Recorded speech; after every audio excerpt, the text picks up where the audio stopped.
Well,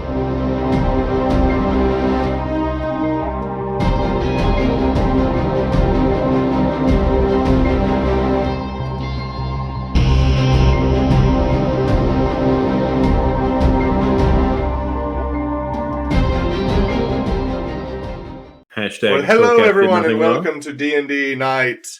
It is the hype. All right, so a couple of quick announcements before we dive in for this week's episode. We have announcements. We're official. We have announcements. We have actually gone into the world of podcast.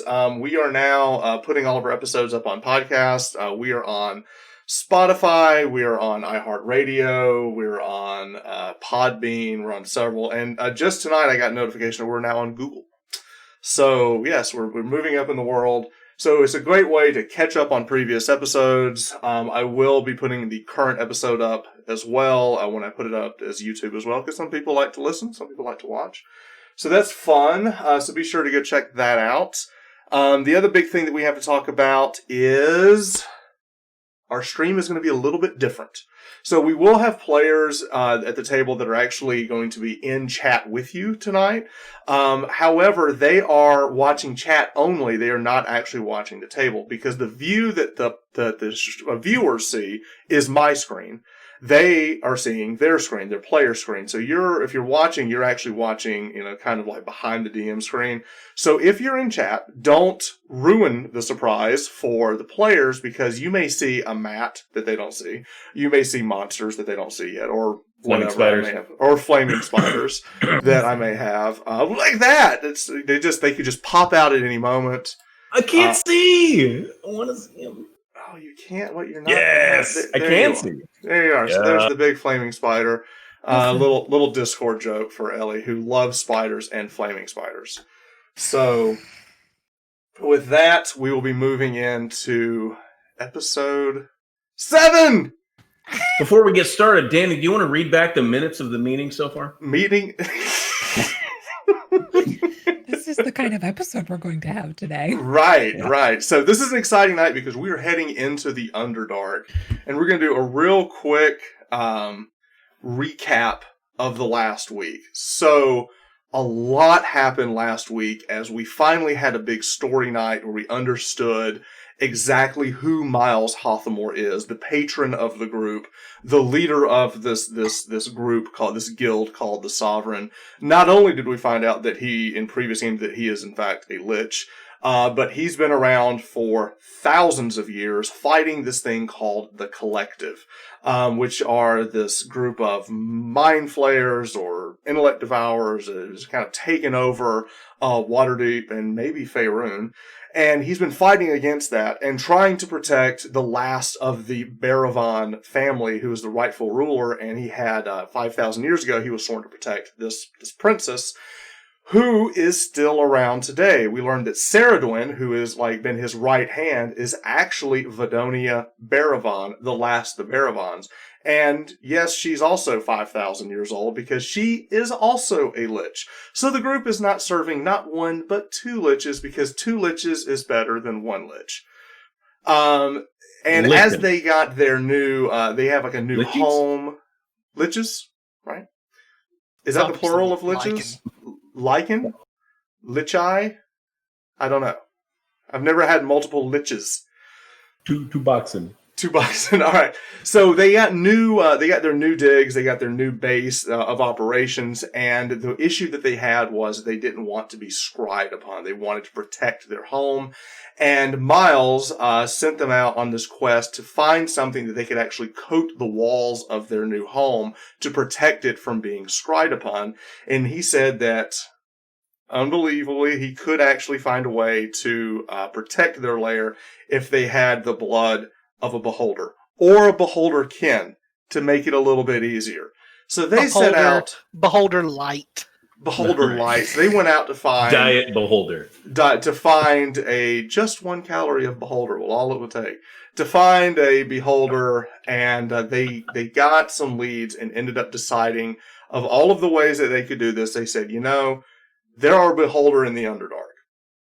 So they found decided a fat guy in the alley with 1 eye. Right. Right.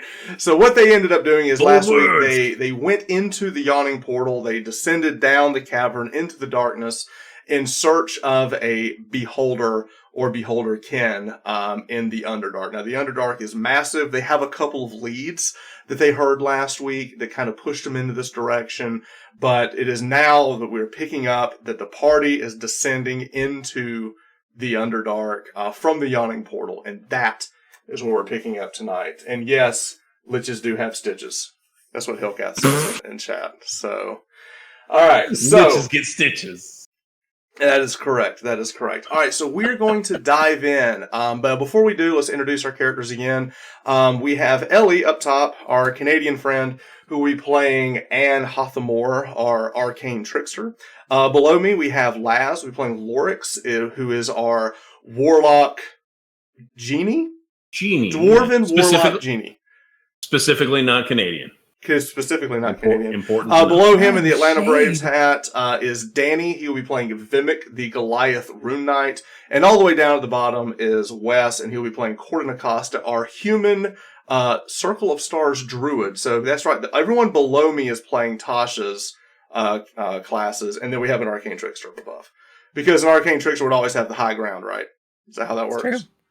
We'll go with that. All right. It's over, Anakin. It's over, Anakin. She has the high ground. That's it. All right.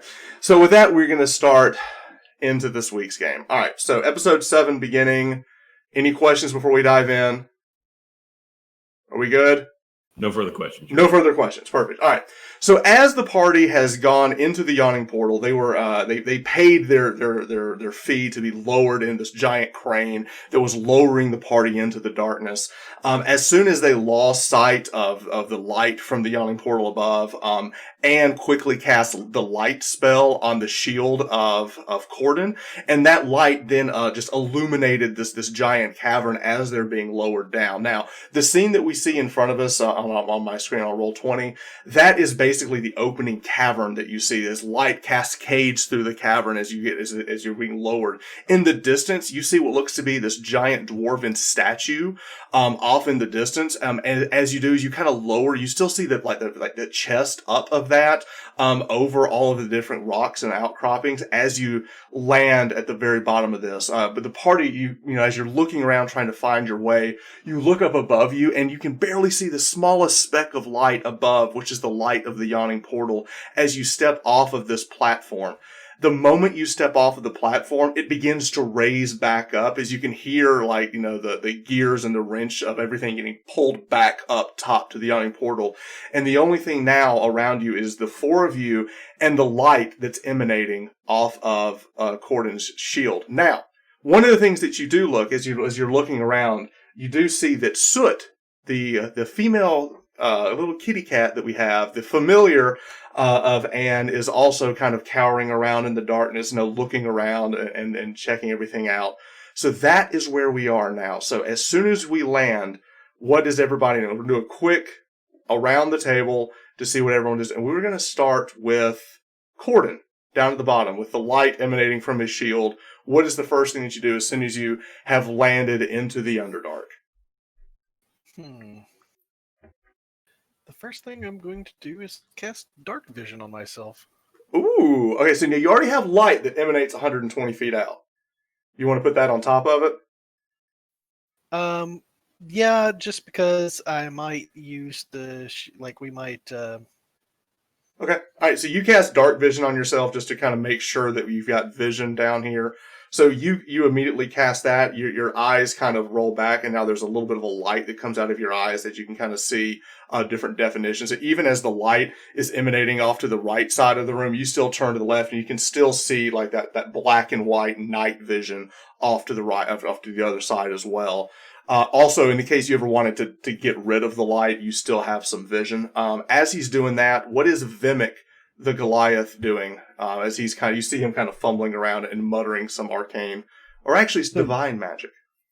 So the lift has stopped now. Correct. It's already lifted back up. Let's do a broad survey of everything directly in front of us. Okay. So you can start walking around. Give me a quick perception check as you're walking around.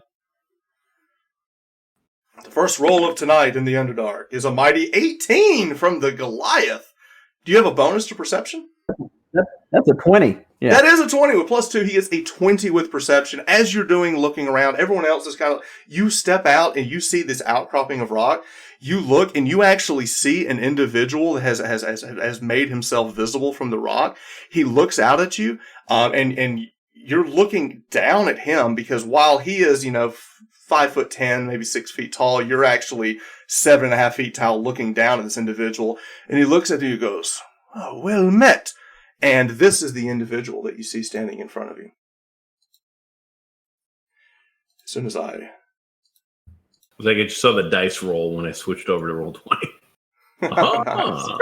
All right. He goes, "Oh, greeting. My name is Uktar Kranek.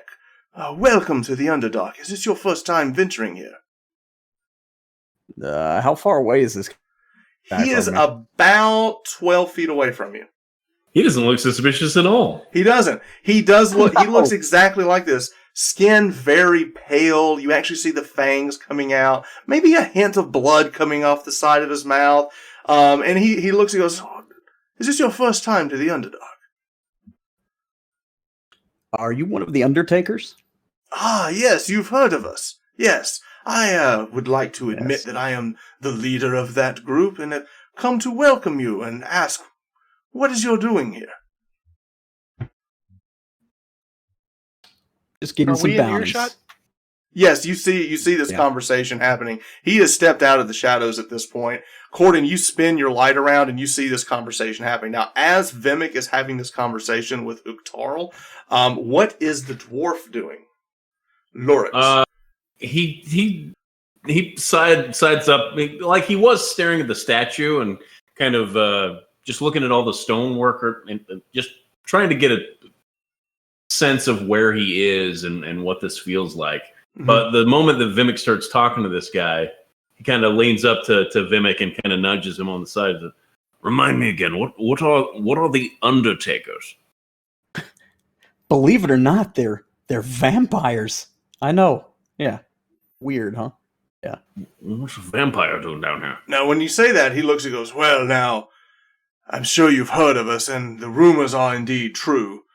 Now, Corden, as you hear that, what is your, don't you have a very high passive insight? Well, yeah. +5. Give me an insight check. With it. Okay. Turns out he's lying about being a vampire. He's lying He's about- just pale. We just really suck a lot. He's very emo, is all. You're paying I'm not attention to noticing. everything but the current conversation. Something about this whole situation does seem off. It's very obvious. Something about this feels off as you're looking over at this person. But what at this point? What is Anne doing? I can't see very well, so I'm like as close to Corden with his giant bright light as possible. I'm probably just taking a look around to see what I actually can see. Give me a perception check as you're trying to look around the situation. 5. The problem that you're having right now is that Corden's light is on his shield, which is illuminating the right side of the cavern. Your limited vision is to that. All of this is kind of happening off to the left.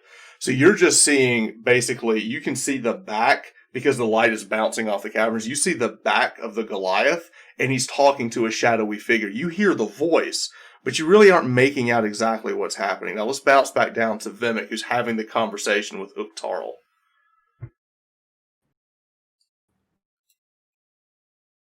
All right. Again, I ask you, traveler, what has brought you to the Underdark? Maybe we may aid you in some way. Yeah, we're here for some bounties. Oh, of course. If you just tell me which bounty you're after, I can point you in the right direction for a nominal fee, of course. I'll look at them and be like, what do you guys think? Seems like there's a lot of taxes Somebody on else. these bounties. Do I notice the Yeah. paleness of this guy? Like, have I seen him? At this point, you step forward, you look around. You see him, but with your passive perception of 22, as you step forward, you look about and you see at least 4 other individuals, dark, shadowy figures behind him. He's definitely not alone. You see, he's got others with him that are kind of skulking behind him. Do I notice that Anne is trying to look around and having issues? Yes, you do, because you're highly perceptive. Okay, so I'm going to take my shield off and give it to Anne and say, I trust you with this. If anything happens, I need it back immediately. Oh, if you don't need this, I can just cast light on something else. And Can't you just transfer it? I can just, it's a cantrip. I can recast it. Oh, on okay. something else. Yeah. Yeah, I don't need this. I want you to, we've got to keep our eyes open at all time. I want to talk to this fellow. And then I cast it on my short bow. Okay, so you've got your bow, and the edge of the bow lights up, and at this point you have, this massive like mag light that you're kind of casting around the cavern. As soon as you hit that, you see that there's at least 4, but you think there might be a 5th person as well, like hiding like between the jetties of the rocks and everything. So these undertakers are here, and they at least outnumber you from what it looks like, but the only one that is visible and then speaking to you is this Uktarl. At this point, he looks at you and goes, Master Goliath, if you are simply, we mean you no harm. We are here as guides to help you and to point you in the right direction. So if you'll tell me what it is you're looking for specifically, I can tell you, because if you do not know where to go, well, many of these terms can be quite treacherous. Can I take an insight on we mean you no harm? Yes. I would like to do so. Because that seems like a weird thing to say. -1, 15. He's not lying. He doesn't feel like he's lying. He doesn't mean me any harm right now. Correct. It's like, we currently don't mean you any harm, I guess would be the right way. I kind of nudge Vimic again. I'm not sure about this guy. We need to be careful about this situation. I'm going to say, look, it's very odd, us coming down, you waiting on us, asking us. Oh, we do this for everyone who comes down. We offer our services as a guide, or at least to point you in the right direction. Is this the tax that we heard about? The people who are collecting a fee to go through the orc and the other one? I really dislike the word tax. Consider it a nominal fee for our services. Are you associated with Xanathar in any way? I think they were born. Oh heavens! Oh heavens! No, we hate them. You hate them. Oh yes. Interesting. Just his collective or his type? Oh no, we get in quite many arguments with them. For you see, I must be honest, we find them quite delicious. Oh, really? Of course. Now let me ask you one question. Wait. Are you? Tell me more. Beholderkin are delicious, you say? Behold, oh no, I've never had that honor. Is that what you're looking for? I'm just curious. That would be quite What if we were? How much would it cost? And he looks at you and goes, now friend, if you're here to hunt a beholderkin, well, we might just work out an arrangement where we offer our services for free. Oh, free is for me. Tell me more. He walks past the Goliath at this point, and he puts his arm around Cord and he goes, you seem to be the reasonable one of the group. Now tell me, what exactly is your quest here? Are you specifically looking for Xanathar? You mean to cause them harm? Well, is it okay if I talk to him, boss? And I'm going to look at Vimic. I don't know. You do overshare a little sometimes, so let's rein that in a little bit. All right. Yeah, you're right. Be discerning. Let's try to be discerning with the guy with the sparkling crimson eyes who said he drinks people. Y'all would know that I've talked to y'all about this. That was a trusting time. I don't trust anybody anymore. That was so yesterday. That was we're done. That was like Saturday, Corden. This is Sunday, Corden. By the way, what was his name? Uktaro. Jack Lorwyn. Nice to meet you. Ah, Jack, it's an interesting name. But seriously, have you traveled here to hunt random monsters? Well, we can help you with that. But are you actually here looking for Xanathar's guild? Well, we're Oh, not come on, you can tell me. against the idea. Ah. Will you do them harm if we show you where they are? Well, I'm going to share a little secret with you. Oh, I love secrets. We're adventurers, you know. Obviously. We've been seasoned, but we offer our services to people, and one of the things that we can guarantee with is under the guise of magic, we can assure that we can handle certain types of creatures. Now, of course, dragons, who hasn't? Undead, sure. But we can't really say that we've handled anything of the Beholderkin race. I would love for you to try. Well, is there some about? There is one that I know of. A very nasty individual that I would very much enjoy his existence no longer being among us, if you understand. Mozu. Mozu is his name. Interesting. And he leads this rabble. This Xanathar has forces here, not far from here. You see, we work this side of the cavern, and they work the other side of the cavern. I would very much appreciate any kind of peace between the two of you. Oh no! You see, we are at odds with one another. You see, we very much like to feed on them, and they very much like to not be fed upon. So we are at an impasse. Now listen, can we just avoid this whole situation? You feed on them, right? Do you have any leftover, so to speak? Can we just purchase some of that? Oh, well, no, we've never actually got to feed on Mozu himself. Only his little goblin friends. Quite delicious. Goblins? Yes, we can't. Goblins is not enough. What is Mozu? What is he? And he looks over, and you hear him talking to one of these other people in the dark, and he's speaking in this this language that I don't think anyone here understands except for Anne. He starts speaking in Undercommon.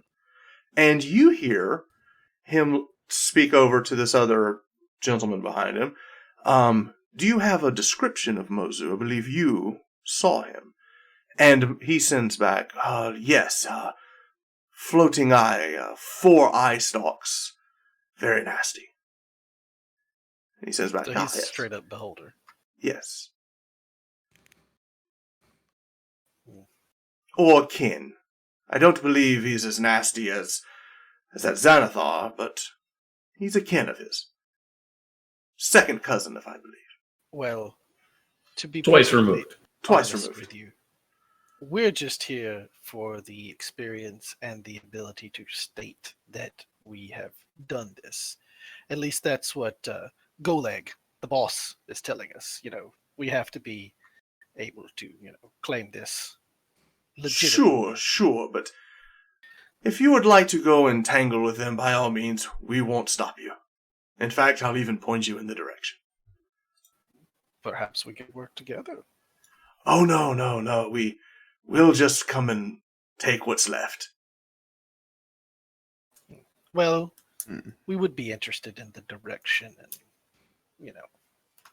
an idea of the areas to stay away from. And he continues to put his arm around you, and he kind of walks you away from the group. And holding an action, I don't like how close he is. Right. Just in case he does anything funny. Now, Corden, as you're getting really close to him, you kind of look over at him, and you notice on his black coat that there's this white that's rubbed off on the side of his collar itself. And you look and you notice his paleness looks like makeup? Mm-hmm.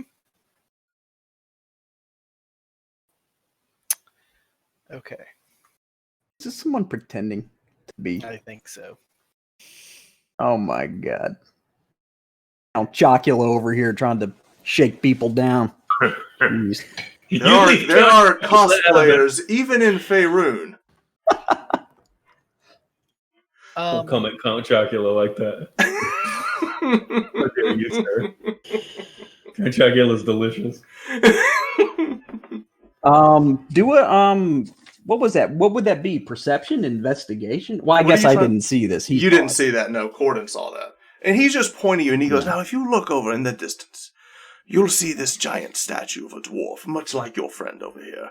Action stance and everything. But directly under that is, a structure that I know that these Xanathar guildies or whatever they are, they like to come in and out of under that statue over in the distance. It's not too far. You make your way there.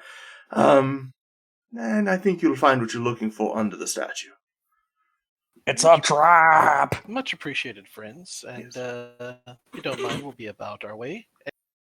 Say, boss, he pointed us the right direction. And I want him to kind of gather with us and away from the others that are out there. While all of this is happening, what is Anne doing? She's been mightily quiet. Too quiet for a rogue. I truly think that she by no means trusts them, by no means wants to be here, but was like, well, it's either this or mixing with Xanathar. So I think that she's in her mind trying to figure out, is there another way for us to get information without actually having to mess with Xanathar? Mm. Okay. And probably keeping her eye, if she can, on the 4 in the back. All right, so as Uktarl Kranich makes his way, you see the other in the shadows seem to kind of go and clear away. One thing that you notice is there's a passage here to the right that was always open. That none of the others would even got close to this path that you saw to the right. And that is the path that Uktarl is pointing you, the party down to. As if this group wanted nothing to do with that path at all. I mean, they wouldn't even cover it. Okay. I'm trying to get them to leave so we can talk Yeah. at this point. Okay, so at this point, they point you down the path. You kind of take a couple steps down the path. They, Uktarl, does a bow to you, and he flips his cloak around and, disappears behind a rock. Exit stage left, as the Undertakers leave, and now you've got a while. You can see this statue in the distance. You've got a little trek to get there. But it's pretty clear. It's an easy landmark to get to. Now, as you're kind of walking at this point, you all can talk freely. You believe they've all gone away. What is it that y'all want to do? At this point, you're not traveling. You've moved probably 20, 30 yards down. So you're safe to, have a we're not going down the path. Okay, you've stopped at this point. So I want to use all of my senses to try to reach out and to make sure that there's nobody watching us in the immediate area. I mean, I'm scanning. I can go into Soot too and take a look around if you need me to. Okay, all right. That's a good idea. That's a good idea. All right, so we'll start with Anne up top, who your eyes go wide over, and you go into Soot. You are now seeing Beastmaster style through the cat as the cat's kind of walking around the cavern. There are many things moving about the cavern, but it's a cave. There's lots of little crawly things kind of going here and there, flaming spiders. I'm kidding. But there's a lot of things moving about the cavern that you see. But one thing you do notice is that party that you just encountered, they've moved away. You do see them in the distance. Your cat eyes, you have better vision. You see that they've moved away. One of them seems to be watching you from a distance. And you do look over, and in the distance, as you look back, you do see what looks to be, some shadowy movement in the distance. But it's beyond there's something moving down the path in front of you, but it's out of reach of, you can hear it. You can hear the shuffling. And you can see just this shadows moving here and there, but it's hard to tell exactly what it is. Did we move away from that right path that I saw? You're on that right path. So we went down the other path that they weren't pointed blocking? you down. Yes, Oh, this is okay. the path they were pointing you to. But we took like 5 steps. Yeah, like 20 yards. You know, you just basically went down, you got around a couple of rocks, and then stopped and said, "Okay, let's talk." So Soot is kind of looking at the perimeter. Okay. And with that, anything else from Soot? Nothing else from Soot, I don't think. I think Soot would, I would just kind of blink back in. Okay. And say that I think we're all clear for anybody around us, at least. Okay. Lorix, what are you doing? I'm just kind of waiting, kind of nudging, like waiting on Corden. What are we going to do? We're not going down this path, are we? No. Extremely suspicious. How do we make our way back there now? Whatever we're doing, we're all deciding together. But I wanted to let you know what I saw. Should we try and sneak it? What language were they speaking? I'm going to ask, did anybody recognize the language? Undercommon. They were speaking. Yeah, I don't highly doubt vampires would speaking in Undercommon.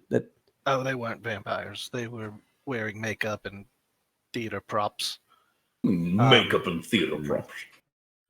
So here's the situation, though.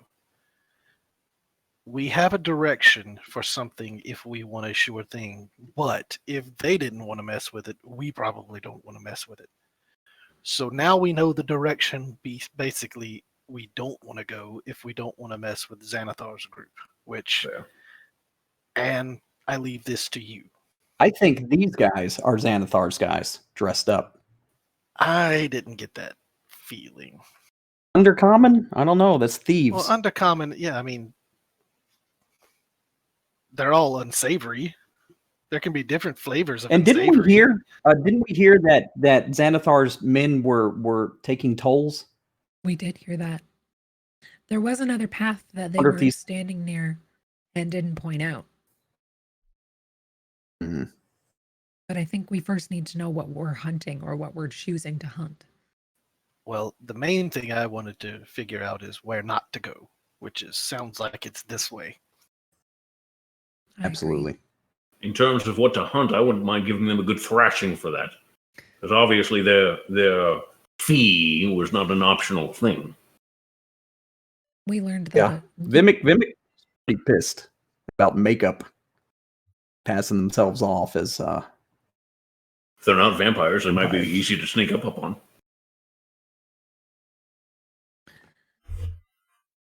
I definitely think we should not go down this path. Did you tell us the story of the 2 friends that you guys had your interactions with? I think above the yawning portal when they were talking about like people taking a toll. I believe we conveyed that as we were going down or before. Yeah. So what? Almost asked him about what was the story. Convey that. What was that story? 2 guys we met. Mm-hmm. 2 guys walk into a bar. Legit. 2 guys walked into yawning portal. Is actually what happened. No, I heard that the Undertakers and the Xanathar's men were warring, and that one of the main issues is that Xanathar's men are taking tolls. It was about like tolls. Okay. That's what I remember. So this could have been Xanathar's men posing as the Undertakers, who could be legitimate vampires, or the Undertakers could just be a story that has been propped up, and none of them are vampires. So we don't really know. All we know right now is this person's best interest is not for us to go somewhere else. Their best interest for us is to go down this path, probably die, and then collect our goods.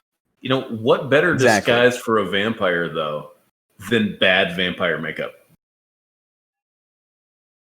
It's like, oh, he's wearing shoddy vampire makeup and like theater props. Like, clearly it's not Bring a vampire. me my room. But it turns the question here is, how crappy is your DM? Like, how mean would he be?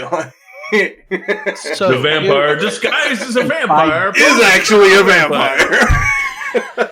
So here's my question right there to you, my friends. Would we like to follow these guys? Oh, we're following them. Yeah. I think Okay. we should.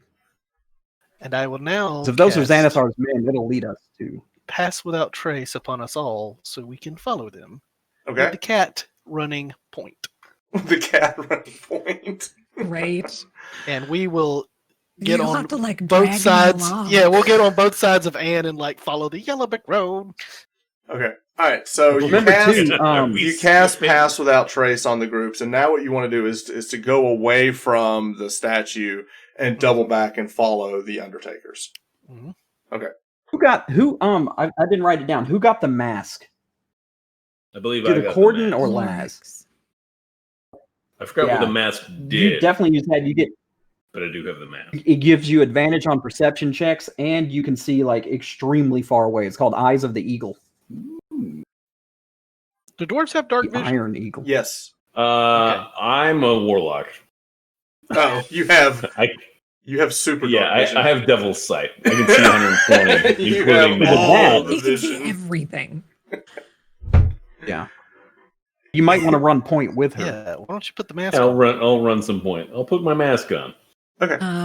I probably would diminish light off of my bow as well. Just Especially if because- you're not going to be actually walking, you're going to be being guided. So we could be in total darkness. Okay, but who's carrying Anne?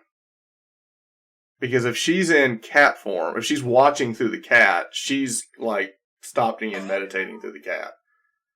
We I really guess need I a can carry it. backpack. We need a backpack for a Bimbic. Just put me in the back of holding and let my head stick out. I'll be Little fine. baby carrier on the back. I'll carry her. I can do it. All right. So, all right. And does the Goliath It's so have dark ridiculous. vision?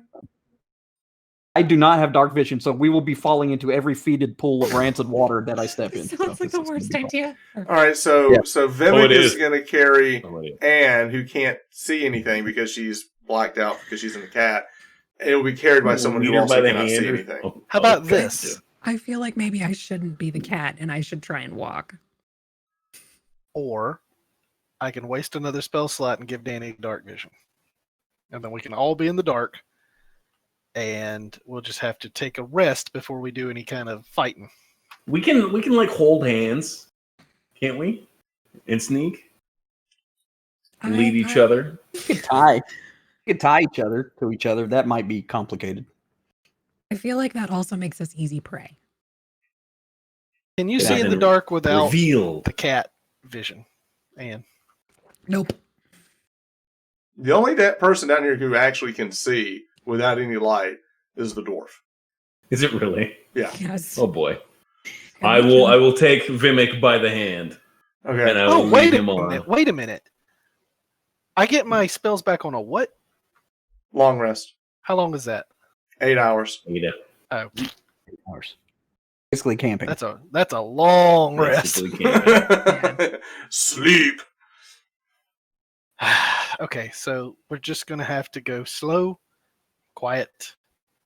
All right, so you've cast dark vision on yourself. We have Lorix has got devil sight. Anne is in cat mode and is being carried by Vimic. Does Vimic have dark vision? He can if I spend another level 2. Tell you what, friend. If you do that, I'll make sure the damage gets transferred off you. We'll burn it. Okay, all right. So Danny's got dark vision. all right, so now the party is moving in the darkness. You've got Pass Without Question. Trace. Now, let me ask: is dark vision concentration? No. Okay. All right. It's So just you've 8 hours. Wow. Okay, so Yep. dark vision on you two, and you're all passing without trace. You're now following the Undertaker. So what I'm going to need is stealth checks from everybody, and Vimic has disadvantage. What is the description of what the mask does? Do we have that somewhere? Yes, it's in D&D Beyond. Oh, it's in D&D Beyond. Correct. Eyes of the Eagle. I couldn't find. Yes, it would be a Eyes great of the time for a Eagle. Twilight We're looking for Cleric, mask. as someone said in the chat. This is why you would need a Twilight Cleric. Exactly right. All right, so everyone, we need some. Let's see. Is Ellie? Is that your rolls? No, I haven't rolled yet. Oh, That okay. 16 was from before. I got you. All right. So Damn. this is stealth. Dwarf looks good for stealth. I'm about to mess this up. Ellie looks good for 17. stealth. This is Plus also 5, whatever you're plus rolling, plus 15. another 10 for Pass Without Trace. Wes is looking good for stealth. Corden is. Oh, okay. And now here comes big old Vimic. So this is a plus. It's Yes. a plus Rolling. 10, right? Plus Yes. 10. Yeah, plus 10, and you're rolling 2d20s. Yeah, so we're going to take the lowest plus 10. All right. 15 is what going to be, is the lowest of the lows, is a 15. All right, so. You know I got a 17, right? You know I'm rolling with disadvantage. Yeah, but No, gotcha. yeah, I know you're okay. You rolled really he rolled high, lower than I did. I was just right. making That's sure. we're going with the lowest. Oh yeah.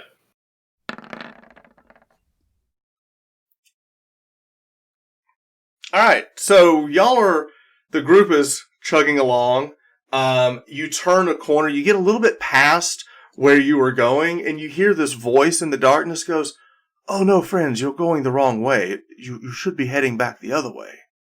And as you turn a corner, you see that Uktarl and 4 or 5 of his other friends are waiting for you, and he says, "No, you should travel back the other way. I'm sorry if I gave you any type of confusion that this was the way to go, but it is not.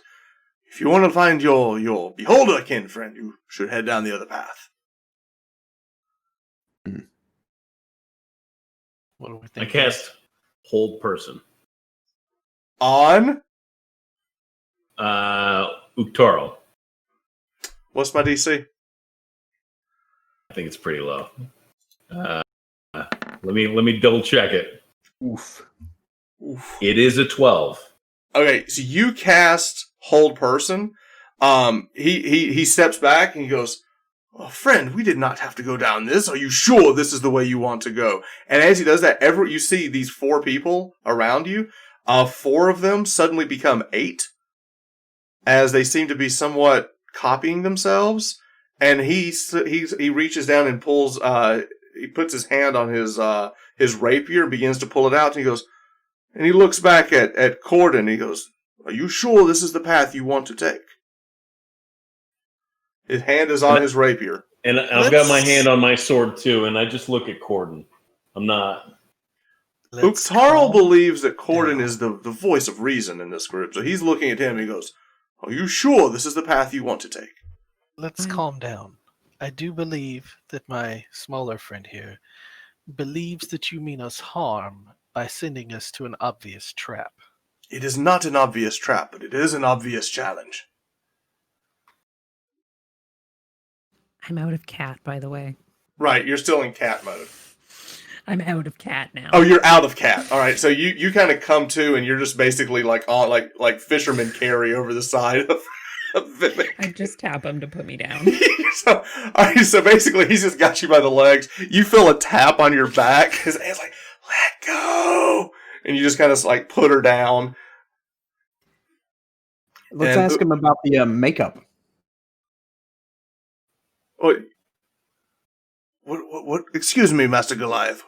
What do you? Either you have makeup on or you're melting. What is this?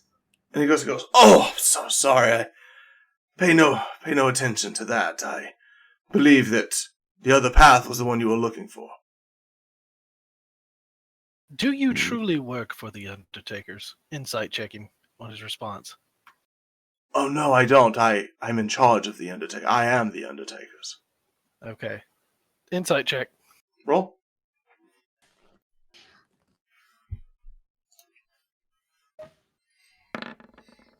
He is telling the 24. truth. He is definitely he believes that he is the head of the Undertakers. He is telling you the truth. I'm gonna when he responds, I'm gonna look at them and let him know that. Look at Danny and be like, "Okay." So, here's the truth. We've been the truth. hired. Yes. We've been hired to procure something from here. We don't want to die, but we do want to honor it to the letter of the words. Somebody wanted us to kill a beholder. We want to kill as close to a beholder as possible, not an actual beholder. Now, Hmm. you point us in that direction, there's some coining for it, friend. We don't want to handle with something that's going to kill us, but we want to be able to honestly say we killed something of a beholder. I believe what you're looking for is the where I pointed you off in the beginning.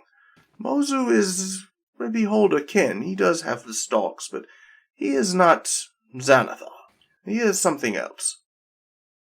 A lesser. If he was a greater being, he would not be down here, and he would have a higher position. This is the one that you are looking for. So what And I'm happens sure if your we... party can deal with it. Insight check again.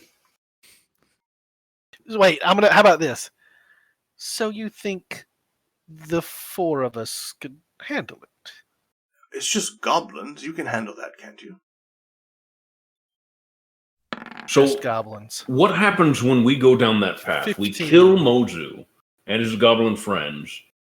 What happens when we come back here and try to go back upstairs? I will be very glad to take over their territory and thank you for your service. Understood.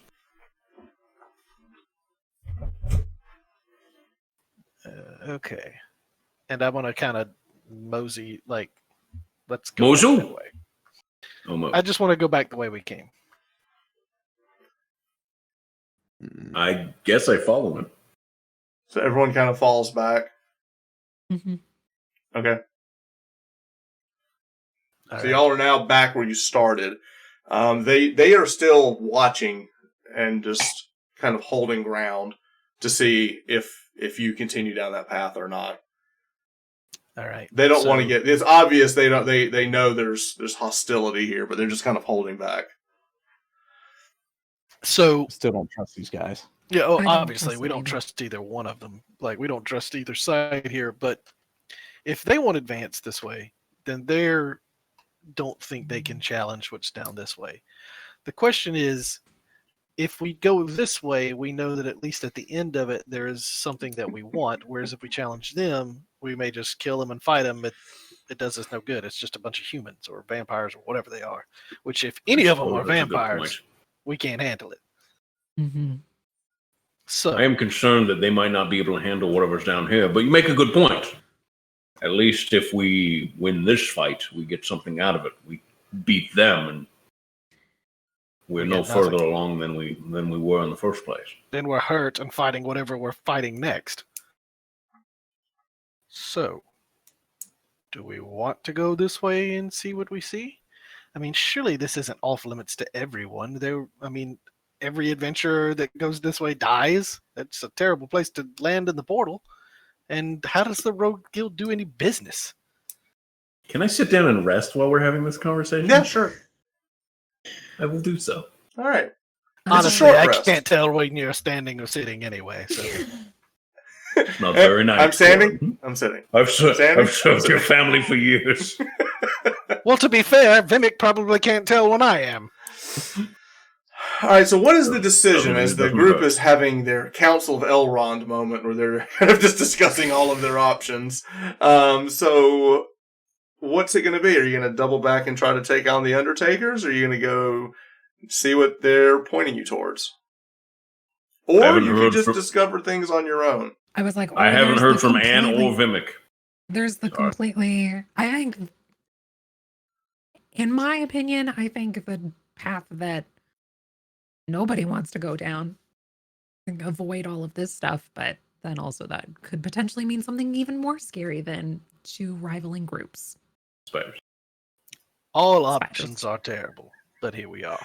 You are in the Underdark. That is the Vimic. point. If we Definitely want not to Disneyland. avoid the Undertakers or Xanathars, there is the other path. I will follow wherever anybody wants to go. I'd prefer to stay away from them, but I will happily, well, I will follow. Why don't we scout down that path first just to see what's lurking for us? I don't trust these guys at all. I'm with y'all 100%. Whatever You you still choose. have Dark Vision and Pass Without Trace going. Cool. For a while. Piggyback time, back in the cat. Back in the can. All right, and If goes back into looking out the cat's eyes. The cat moves forward. Vimic shoulders hand over his shoulder, and his fireman carries him down the. So, which path are we taking? You've got the Undertaker path. This is a huge place, right? We can just go any direction. There are three main paths that we're talking about here. There's the Undertaker path, there's the Unspoken Of path, and then there's the path that they're pointing you towards that is towards the big dwarven monument. So you have three choices directly in front of you. Which one is Soot scouting? Well, Soot is with the group. Which one did you want to scout? Unspoken. The Unspoken path. Okay, perfect. So, Lorix, your vote. You act like I even want to be down here with you people. As you were having this conversation, Soot sneaks off. Give me a perception check with advantage for the familiar for hearing.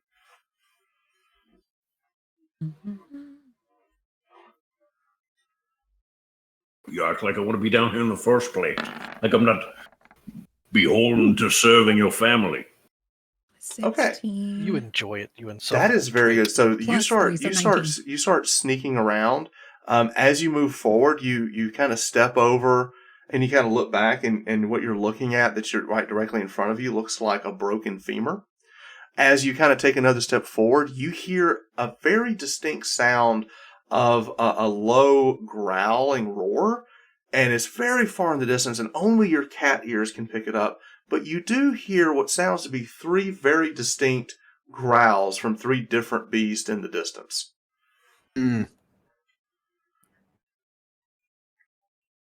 I'd probably pop back into Anne, tell Okay, everybody and what the I cat saw. comes back, and she taps Vimic on the shoulder. Vimic puts her back down, and then Anna's back. Okay, so Backpack will be so much easier. right, That would be the Manticore. That would be the Manticore. Has to be. I don't know why Vimic would know what the hell a Manticore is, but I might be metagaming here. Well, No, Would that be a Manticore? No, remember, you heard up above there were manticores down here. Right. That was one of the bounties. Right. And it is. Yes, it is. How much is it worth? 100 gold piece per. 100. That doesn't sound too bad. We do need, in addition to the blood of Beholderkin, we do need funds to start things up again. True. Okay, now here's our options. We have a guaranteed fight down the Undertaker's path. We have a guaranteed fight towards whatever these things are. And we have, who knows what goes on down the Xanathar path. Could talk to them. I doubt they'll give up their blood easily, but they are thieves. Maybe they'll sell it. I don't know. But I'm with Buying y'all. the blood of a thief. I'm with my friends, whatever you decide. Corden, which one do you think sounds most logical? Well, logic dictates that we know we have a fight this way. We know we have a fight this way. We don't know what we'll run into down the Xanathar path. So that's the only one that could be, it could be better, it could be worse. But I would guess with odds, we'd have a lesser chance of a fight.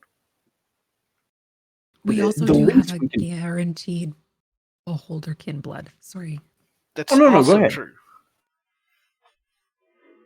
I think we should I'm at going to least say, scout. Vimic, you're the chosen one here. I think we should at least scout it. That way we get as much information as possible. Highest risk, but highest reward. Let's go. So, Okay. is the entire group moving towards the dwarven monument at this point?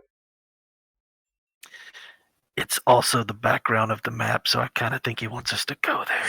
There are many No options. metagaming. Everyone give me a stealth check. Plus Advantage- 10 because you're still passing without Yeah. trace. Ooh, I would love to have disadvantage. I'm backing cat.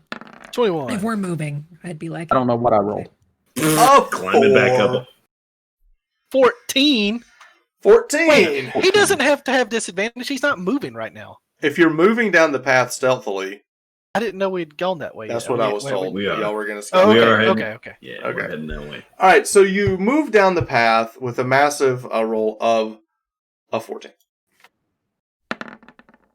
Yes. Plan.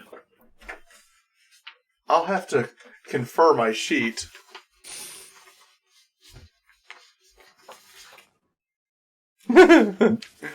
You sneak up just fine. All right, so you do manage to sneak up to the dwarven monument. As you get closer, you stop. Who is the lead of the group? Like, who would be first? The dwarf. All right, so you're walking down. I'm guessing you've got your sword out. Yeah, I have the best vision. You have the best and I will vision. be attempting to perceive things based on sight. And you have your mask on? I have my mask on, yeah. Okay. You get closer to this big dwarven monument. As you get closer to it, you look up and you do notice that it is a monument of a dwarven god, Mathamor. Macklemore. Mathamor. Macklemore. Correct. You stop because you hear very heavy breathing and a rattle, like metal. And as you are moving forward, you look, and sitting atop the foot of its leg that's arched up is a goblin asleep at his post. I would like to sneak up on the goblin. You may certainly try. Roll stealth. I will roll stealth. Plus 10 still, right? Mm-hmm. Right. Mm-hmm. That will be Very good.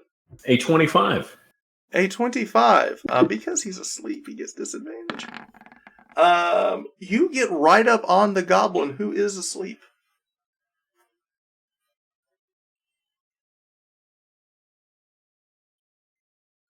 And he will never awake from his slumber as you thrust your giant greatsword into the neck of the goblin, who take his last breath as you slide the sword into his neck, and you decapitate the goblin asleep at his post.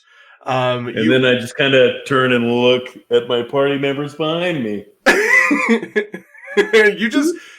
Everyone else who has dark vision looks and sees that the dwarf has done someone in. But the scout is no more, as you have now at the base of this giant dwarven monument. Gordon has to take in the fact that I guess he's going to have to kill people now. Like, this is not where his life was going. Well, I see the look on Cordon's face, right? I just kind of like use my foot to kind of like shuffle the body of the goblin like underneath, like kind of hide it a little. I'm going to look at him and go and like turn my pockets inside out and motion to the goblin. All right, I start sifting through the pockets of the goblin. Okay, all right. You sift through the pockets, and you do. I pick him up and I do the shake. You do pull out a small vial out of one of his pockets, and a small pouch of coin that has about 100 silver pieces. Okay, and then I'm gonna find somewhere to tuck the body and hide it away somewhere.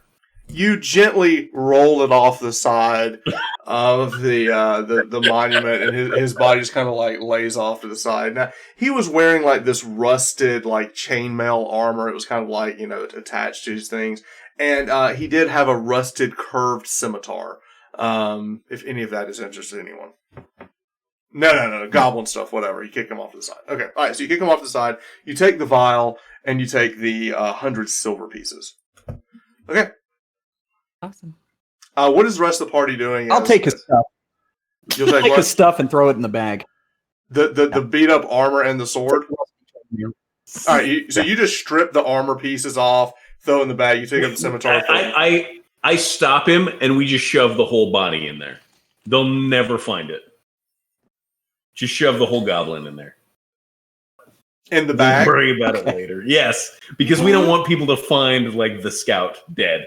Okay, so like, is that what you want to do, Vimic? Yeah, we'll do that. All right, That's fine. if you don't mind, go ahead and write body of goblin into your inventory as you slide it into your satchel of holding.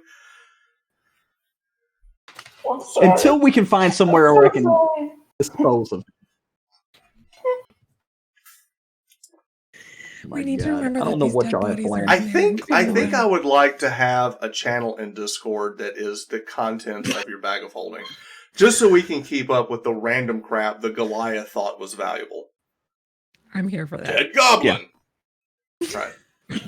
Sadly, not the first body that has been slid into the bag of holding so far. Nope. And probably won't be the last. Okay, so with that, what is the rest of the party doing? So the Goliath, the biggest and the smallest are taking care of the body. Anne, are you in cat form? Or are you? I say cat form, but not cat. Are you seeing out of your familiar, or are you walking about? I would have been. You would have been. All right, so you're the cat looking at all of this. Vimic just kind of like sets you down, picks up the goblin, puts him back, picks you back up over his shoulder. While all of that is happening, is there anything you want to be doing with Soot? Maybe seeing if there's any, like, not going far from the statue at all, but maybe taking, if like there's just kind of looking around in the area. You do pick up a pretty foul smell at the feet as you kind of shuffle around. You look. There is what looks to be like some type of tarp that's covering a trap door that you're able to kind of pick at as the cat, and you kind of pick it up with your teeth and kind of pull what looks to be like some type of like odd looking like grayish blanket that's been like laid over the top of this tarp, like a makeshift cover. As she's doing that, Corden, what are you doing? Is that in the entrance? That is between the 2 feet of the monument. And I see the cat pawing at it? Mm-hmm. Guess I want to take my scimitar and kind of lift it just a little bit and see what I see underneath it. You lift it a little bit, and as you pull up, you do. You hear some shuffling happening down below, but there's a little bit of a rickety stone ladder that's been kind of makeshift put together that heads down. So that's the entrance. It's an entrance to something. Yeah. Okay, I guess I'll continue to flip it back to where we can see into. All right, so as you're opening that, let's go to Lorix. At this point, Lorix and Vimic are coming around to the entrance. You have the lid is off basically. Lorix, you look around and you see some writing on the side of the boot. These dwarven lettering. You look over it and you see something about it's really old and etched out, but you do see that something about final resting place of the great 3 kings. All right, I'll kneel down and I'll offer a little prayer to Mathamore. Okay. Protect us as we head down this path. I don't know where we're going exactly, but watch over us the best you can. Give me a religion check. Shot in the dark. The warlock can pray to a god I don't think he even knew about. No idea. Well, he's heard about him, but that's about the extent of it. He's got dwarf friends. Yeah, Scientology. Yeah. Yeah. All right, 12. You pray. You kind of pause. You kind of check. You kind of feel foolish. Is this really a thing? But you also you're not sure if you've ever heard of the 3 kings or something. But being that it's in dwarven script, it's got to be. Also, I did call him Macklemore. You did. You did. Yeah. You did. It was that's not just even the god of popping tags. Right. The 3 tags. Yes. I will give you this. Give me another religion check to see if you even know who Mathamore is. Okay. Can I say -1 or -2? Nope. Here we go. 16. You do know a little bit about him. He's a lesser deity, but you do know that Mathamore is the deity of safe travels. Safe travels. Well, safe travels. To Lorix, they're all lesser deities, really. But knowing it's the god of safe travels, I feel good, and so I'm a little more as I start heading down into this. So you're going first. All right, so you kind of crawl down, still passing that trace. You sneakily, stealthily, give me a stealth check as you kind of drop yourself into. He doesn't have disadvantage, does he? Oh yeah, he sure does. Why? Because he's wearing half plate. Oh God. 14. That's a stark difference. Oh boy. You managed to stealthily get down to the bottom thanks to the magical aid of Pass Without Trace. It's And so with- magical. It's so... Thanks to my prayer to Macklemore. Pray Yeah, to me. All right. At this point, I do want to remind the chat that they cannot see what you see. Yeah, no spoilers, chat. So no spoilers, chat. spoilers. No We see a spoilers. Black No screen. spoilerinos in the chat-arena. What is how far out do you see with Devil Sight? 20. Plus, I've got that little mask on. 120? Yeah. Mask does something crazy. What's the mask? The mask is advantage on perception based on sight. He normally sees in 1080p, but now he sees in 4K. That's right. In conditions of clear visibility, you can make out details of even extremely distant creatures and objects as small as 2 feet across. Yeah. I'm like the hunter. Yeah. Oh boy. All right, so you get 120 feet of night vision. Okay. I'm afraid if Amazing. Corden put that mask on, his mind would melt. Right. Poor guy would not be able to handle it. It'd be too much. It would. I'm trying to get your vision just right. So you have night vision, 120 feet. And at that max range, I can see very well things like 2 feet. There we go. All right. So inside. at this point, that is what you can see at the table, but no one else can see that, right? So let me move the other tokens in. We have everyone sneaking down at this point, so we're going to put Anne down there, Vimic, and Corden. Lorix is going to be first. Corden, how much vision do you have with night vision? You have dark vision. Dark vision is 60 feet. Okay. All right. I have the And- same because I cast it. Did Yeah, you it's- cast that on me? I can't remember. Yeah, I did. Good. Okay, so I have that too. 60. Okay, I'm going to motion towards that. And if I am correct, can't see anything. Nope. Okay. All right. So the three of you, as you come in, Why she's the cat? are you a cat? I would have stayed in the cat. I mean, seeing through I was the cat pawing at the thing, so I probably wouldn't. All right. I've Unless got to there's go find a danger. cat token, is what you're telling me. cat token. You didn't have the cat token ready? Cat token. Do you at least have the fire spiders ready? I do have. Can you not? Can you stop reminding him, Cat. please? I have this tiger cat. So we're going to say that Soot has tiger stripes tonight. Okay. I'm What not is gonna ask why what you is have a the tiger dark cat. vision of a cat? be something awesome. I think it's 60 feet. I think it's 60. Although the one I'm I'm gonna looking at Google right now exactly has that. no dark vision. So I know cats can see in the dark. Okay.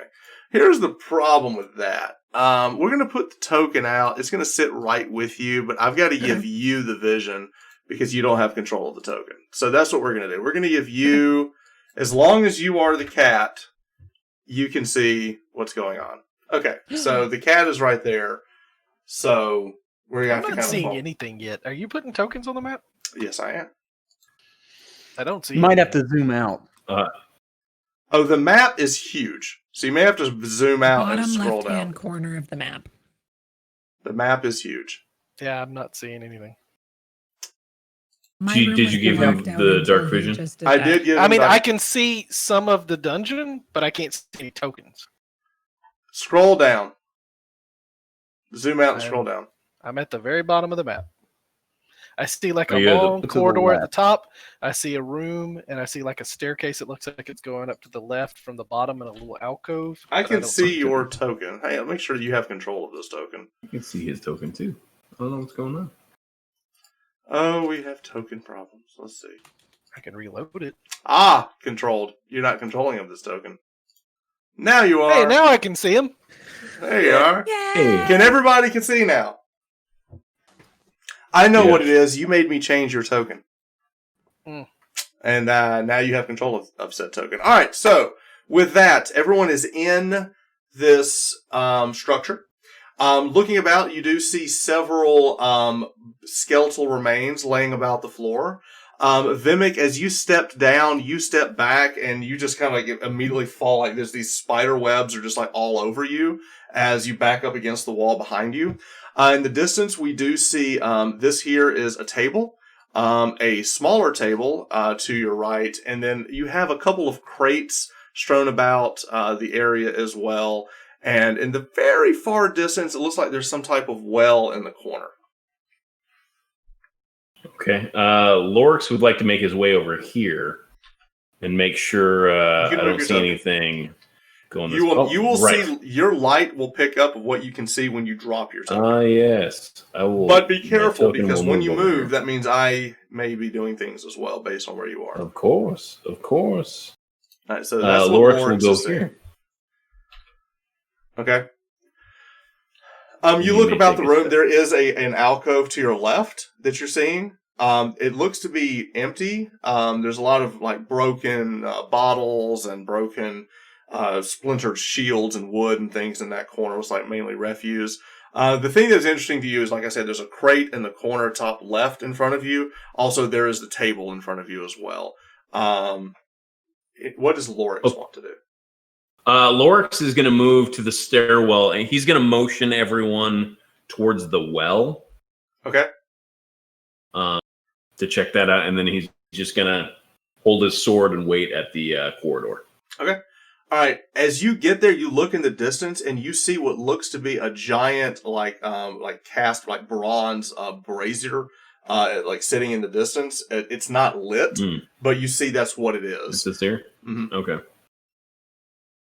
Yeah, and so all right, and I'm going to hold my ground and let my party members explore the room. Okay, so with that, we're going to go. That's Lorix. We're going to go down to Vimic, who is next.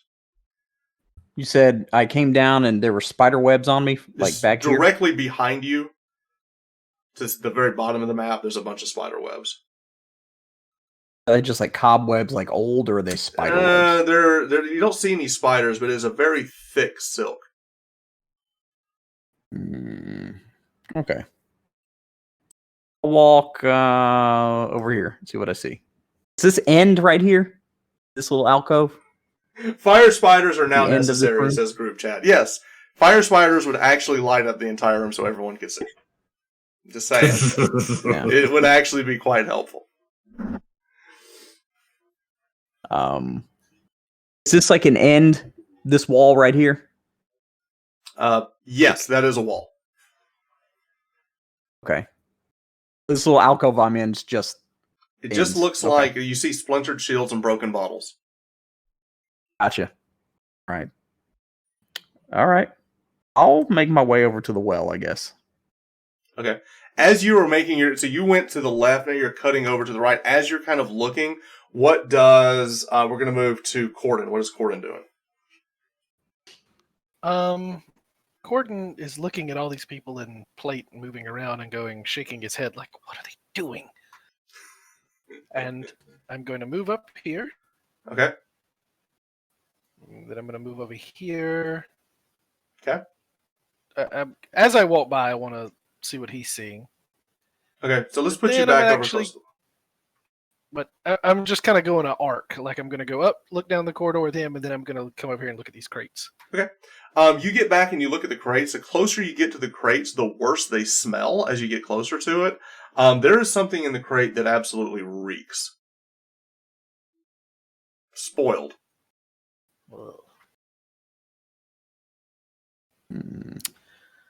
Do I identify the smell?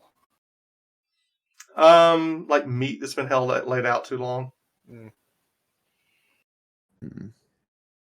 Is there anything in that little corridor there? You do look. There is a barrel in that room. Also stinky? Yeah, that barrel. It has some type of liquid in it. Does it smell flammable? No, it smells foul, like water that's been sitting out and just kind of like gotten funky. Okay. So as you're doing that, what is Anne doing? Or what is Soot doing? Probably moving rather close to Lorix to see. I gotta move the cat.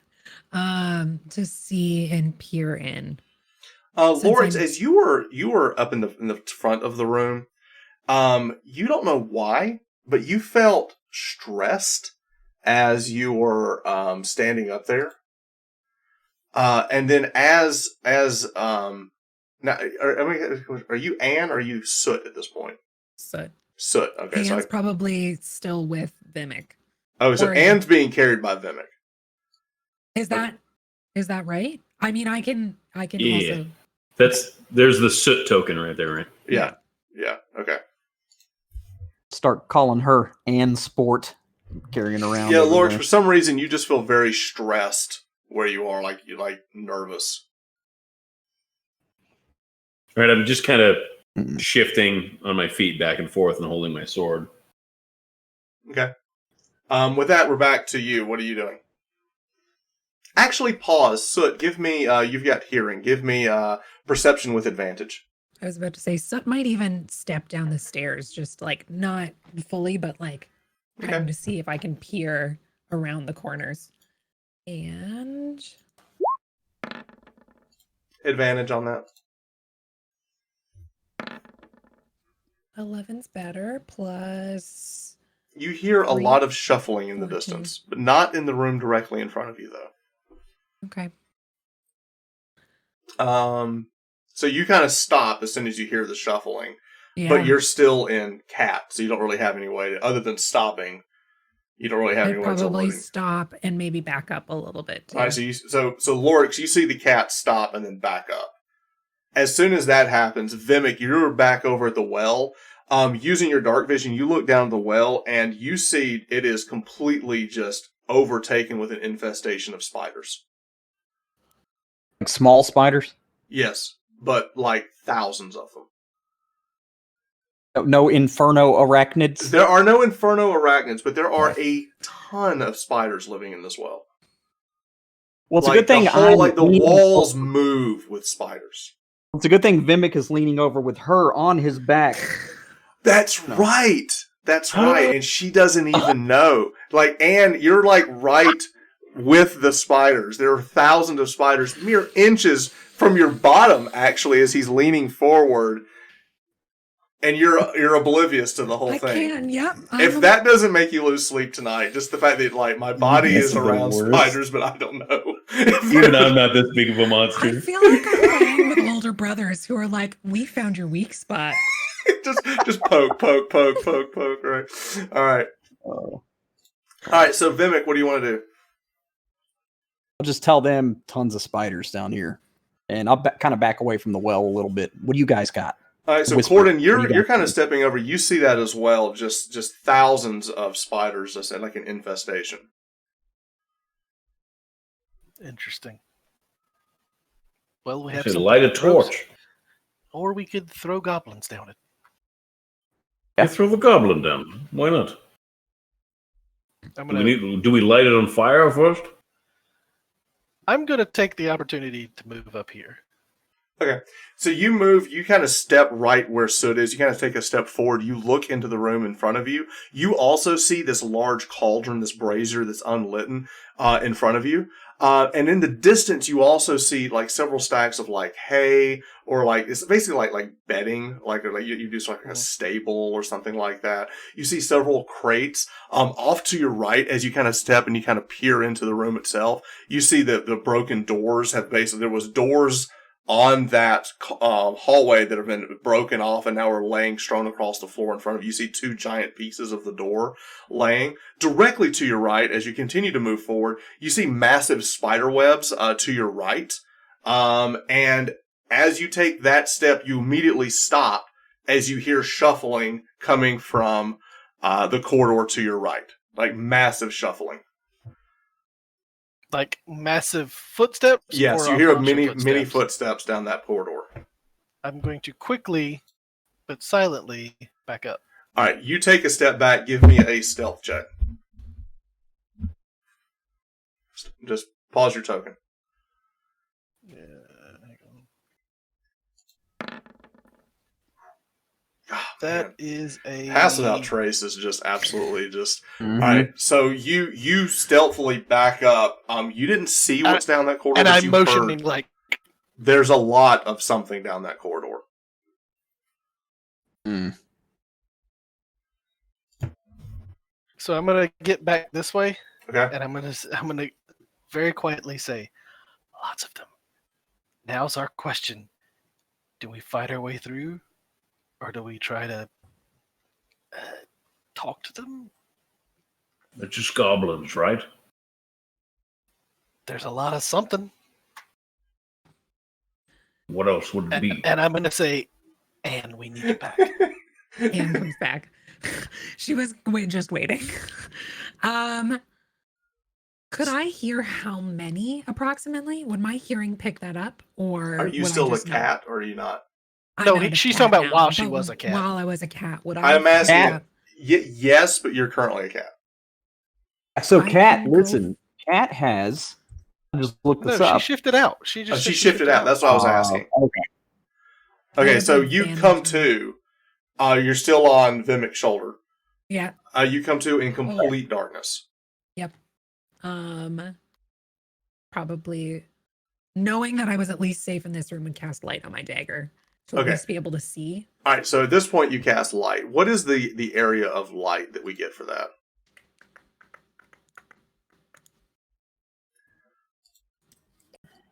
Let's see. I think it's 120 feet. Isn't it? 20 touch range within 20 feet, 20-foot radius of dim light.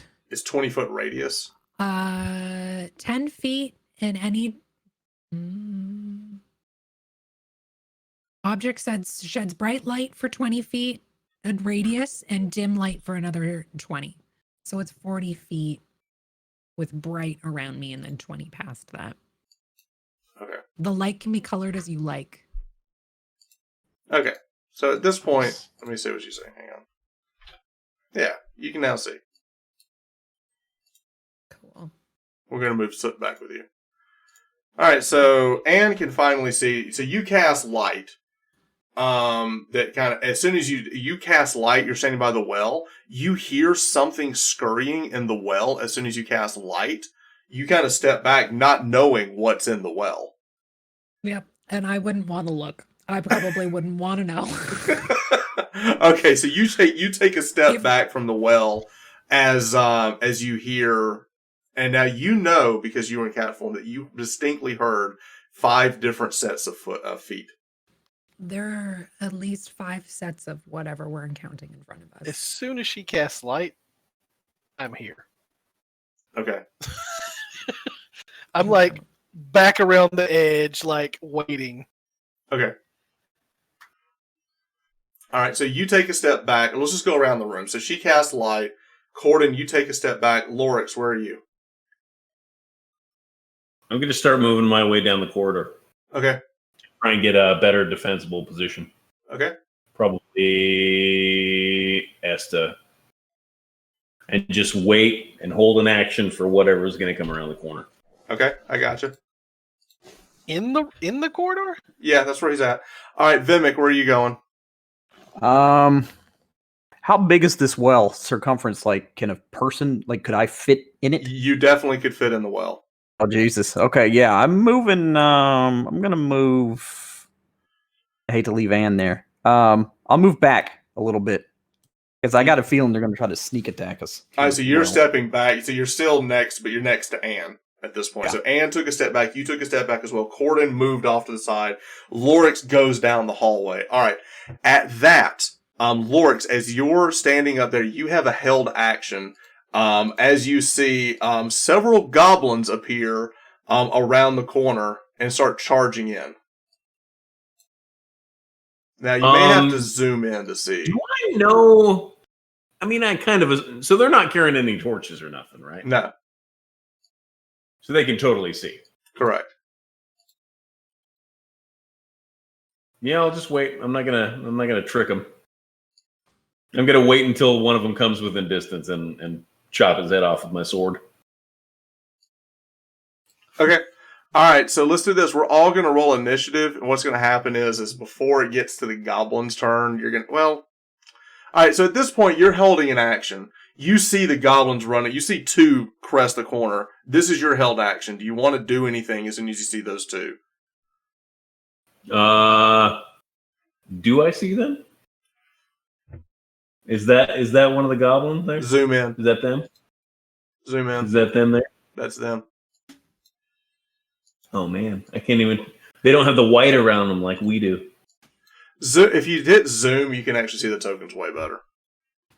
I The got little plus sign. Like I'm at 110% or 120%. You can see them a lot easier. I can see them. I just can't tell that they're tokens. Kind of like the cat. I got you. I'm gonna take a step back so I'm better hidden. Okay. All right. But when they come within distance, I'll So basically you're gonna take a step back and then hold your action. Okay. All right. I got you. Okay.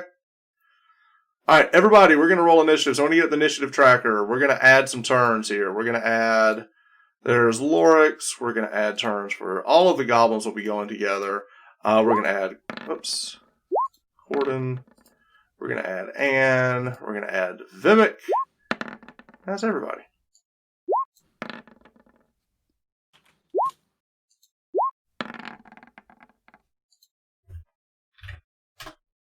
All right, so what do we got numbers-wise here? 14. 14 for Anne. Okay, Vimic. 2. 2? Glass. And, all right, so that's everybody. All right, so let me get everything set up correctly. All right, so Anne, you are first. I'm like a beacon of bright light right now. You are. You are a beacon of bright, bright light. What you got? Bring them into our trap. Yeah. Now, Not being just able to see if for the sake of argument, so everyone understands, this spot here is higher than this. Okay. So there's actually some down. elevation here. You actually are stepping down, right? So this is higher than this. There's steps that are heading down. So there's a little bit of elevation there. I would probably only move close to the edge and conceal the dagger at least a little bit so that it's not like booming down, but at least giving me a little bit enough to see. I understand. Okay. Holding an action if anything gets close enough. What are you holding in your hand? I would have both my daggers. You got your daggers out. Okay. All right. So you've got your daggers out and you're holding, you're just waiting. All right. All right, here come the goblins. All right, so oops, not the webbing. 10, 15, and 20. All right, so Goblin 1, he makes the turn and runs up to Lorix. Lorix, you're holding your action. I cast Booming Blade. Okay. And I take a swing. Go for it. 21 to hit. Roll your damage. Whoops, sorry, ignore that. That'll be 10 plus 2, so 12. All right, so he runs at you. He's got a spear. As soon as he turns the corner, you pull out your blade. You immediately cut him down. Is there another one within distance? They're all charging in. I take a step, and I'll use my Great Weapon Master to after I drop something at 0. Yeah, I got you. I'll let you do that. All right, bonus action to make another attack, then. Okay. 12. 12 will miss. All right, so you booming blade the first one as it comes in. Like I swung too early when it came by and just kind of clang against the wall. Right. Okay. All right. So you basically, I'm going to give you kind of like a half step over. So you killed that one. You move up to get to the next one. You swing over that. Now it's their turn to attack you back. So both of them will now attack you. They'll get advantage on their attack. First goblin is going to swing and 16 to hit. Sorry, not hit. 15. All right. Second one is going to swing. My half plate. 22 to hit. 22 hits me. That lands on. We'll allow that one to hit, huh? All right. We will allow it. take 8 points of piercing damage as, you know, we have some combat music here. Let's put this on. Because we need some music here. I'll use my reaction to cast Hellish Rebuke. Okay. Alright, so he stabs you. As he pulls the spear back, you immediately cast Hellish Rebuke on him. Dex save 12. Here's my saving throw. That's a hard fail. He will take.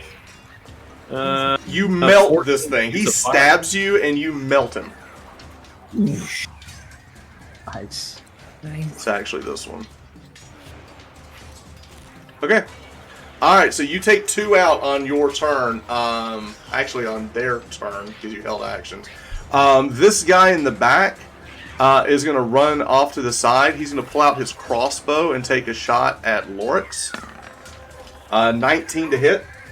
19 will hit.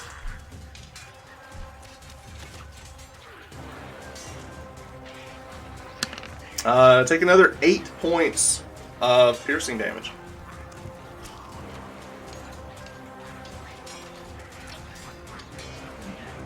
Okay. And this little goblin in the back here picks up. He runs in. He sees what's going on. He sees the dwarf. He yells something out in Goblin, and you see outside of his stick this energy starts swirling, and he shoots these 3 darts that come out and all connect to the dwarf. Oh, magic missile. 11, 12, 13. That's 13 damage. Okay, that's a lot. That's a lot. That's a lot. And can I see that goblin now? Yes, you can.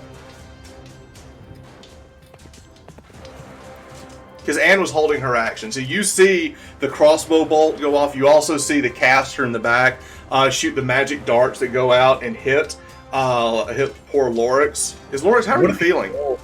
I'm not feeling great. You're not feeling great. Yeah. You rolled 6 out of 6 and then 11 to 12. So. I know. Those goblins meant business. Okay. Alright, so the goblins are done. And and you were holding your action. So if you want to jump back in now, you can. Yeah, I'm just moving over so I can actually see. Okay. This is the caster, correct? Correct. Ooh, okay.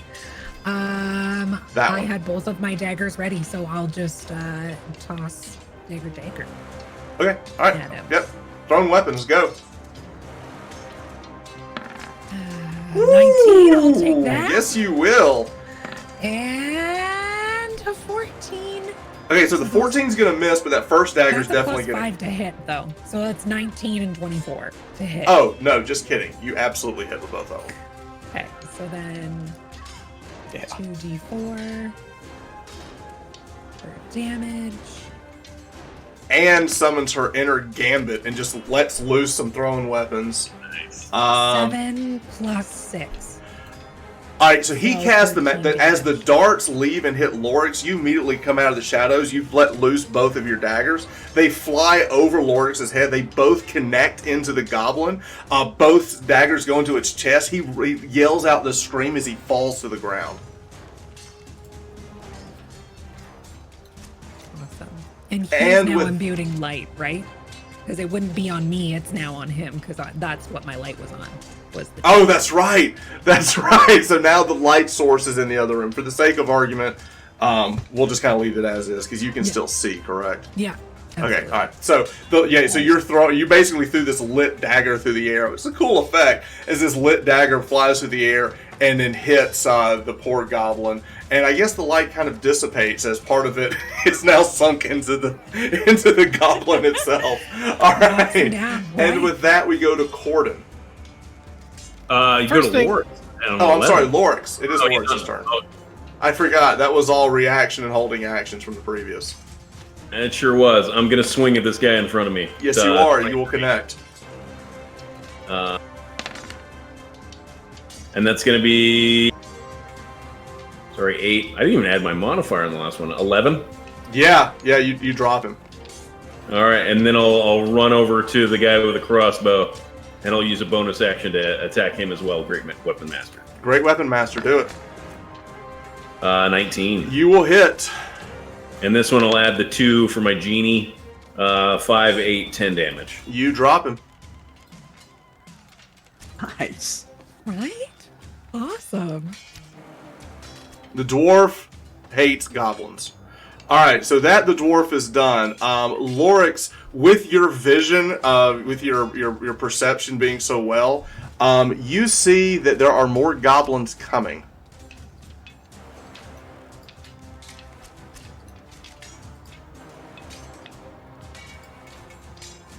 You see at least 3 more running down the hall. And with that, we go to Corden's turn. The first thing I'm going to do is step out into this so I can see what the heck's going on. Okay. I'm going to see Lorix and I'm going to go, "Why are you in there by yourself, you idiot?" Not doing real hot. Why do I have an X on me? Oh, because you're standing over a goblin that you killed. Oh. Oh wait, I think you have 2 tokens on you. Hang on. I think you tried to kill me. No, you tried to kill you. Yeah, put the X on this guy, not on me. Oh, yep, sorry. I was just planning ahead. Alright. Foreshadowing. Foreshadowing. I was just foreshadowing. It's horrible foreshadowing. Alright. So you've got goblins running down the hall. So you've got 1 in front of Lorix, and you've got more coming.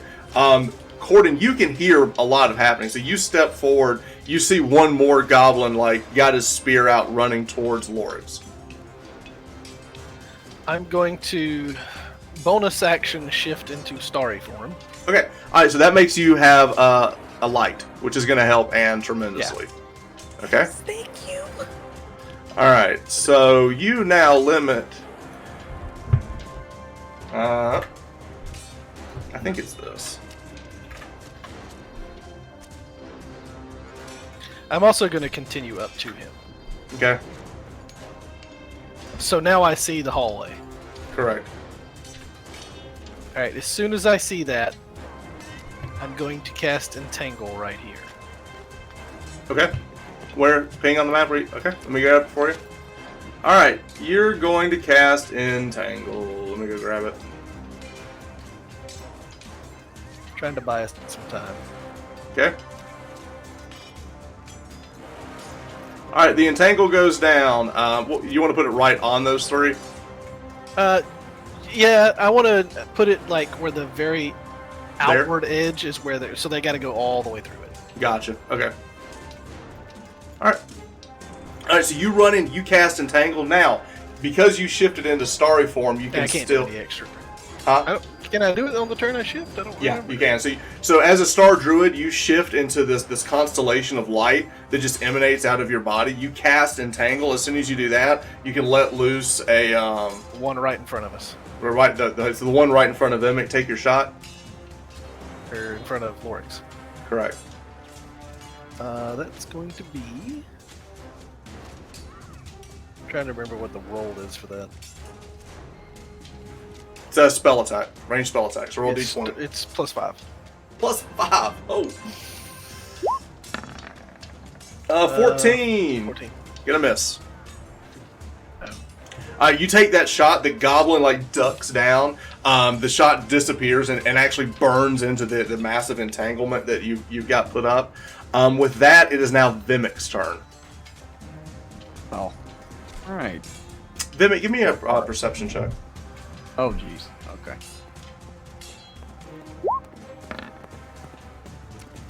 That's +2. You hear something fairly large crawling up the well. All right. You look over and you see all those little spiders are now bubbling out of the top of the well, making room for something. Okay. Good news. Sorry, Right. Sorry, Elle. It's okay. I'll burn them all. I'll burn them all. All right. So if I hear it, I move right here and just hold. You can hold your action. Yes. Okay. I'm gonna do that. All right. I'm gonna wait for it. At the end of the round, this big spider comes crawling out of it, and he enters the combat. Okay. Can I swing on him now? Yeah, as soon as his head comes out, you were waiting on him. This massive spider comes crawling out. Also, I had some handouts, so let's go ahead and kind of give you guys something to look at here. As the goblins have made their way in. Visual.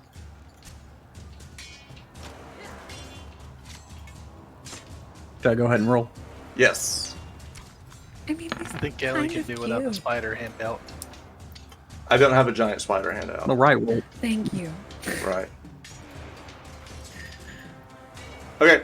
All right. Did you make your attack? did it roll 2? I don't know why. You take the I only first see one one. on So, my screen. So you take your giant maul. Now, did you do anything with your bonus action? No, not yet. Okay. All right. So you just bring the maul down. Now roll your damage, which is going to be 2d6 plus 4, 3, 4. 4. Okay.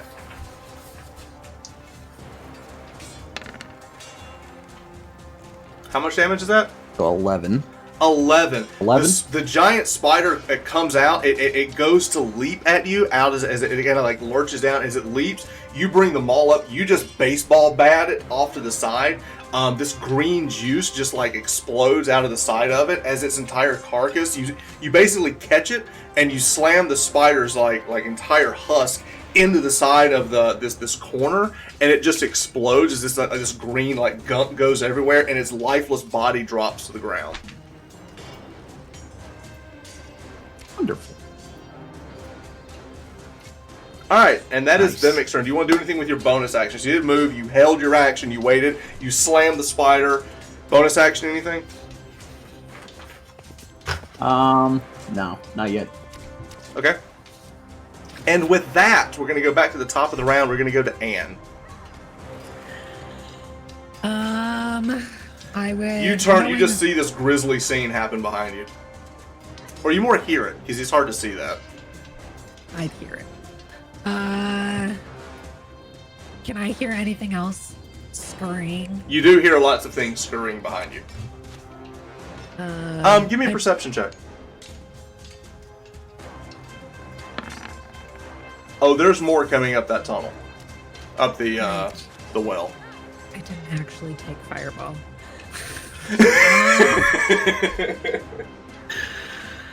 You do, however, have a beat of force. I have a beat of force. I also have a giant mage hand. Or mage hand that I could use to block it. That's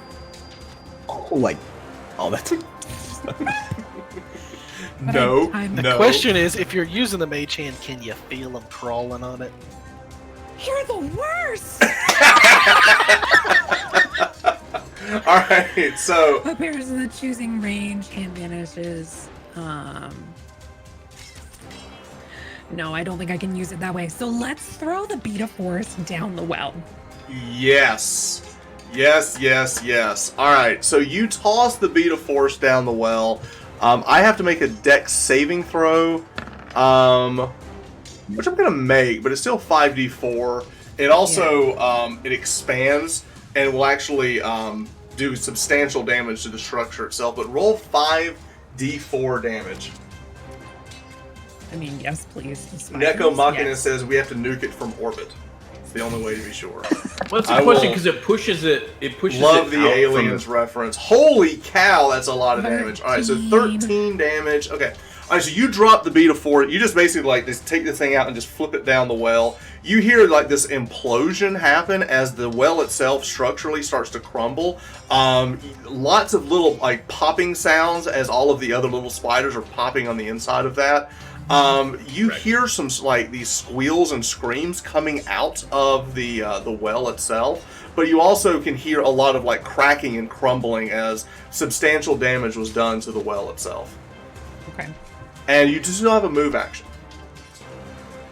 I'd probably back up a little bit this way, and by this point, I'd just have soot into my hood to make sure that the soot's safe.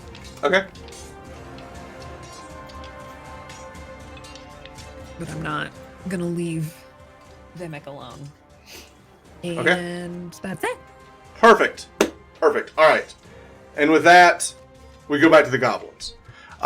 This goblin here is going to run up and try to stab Mr. Lorix.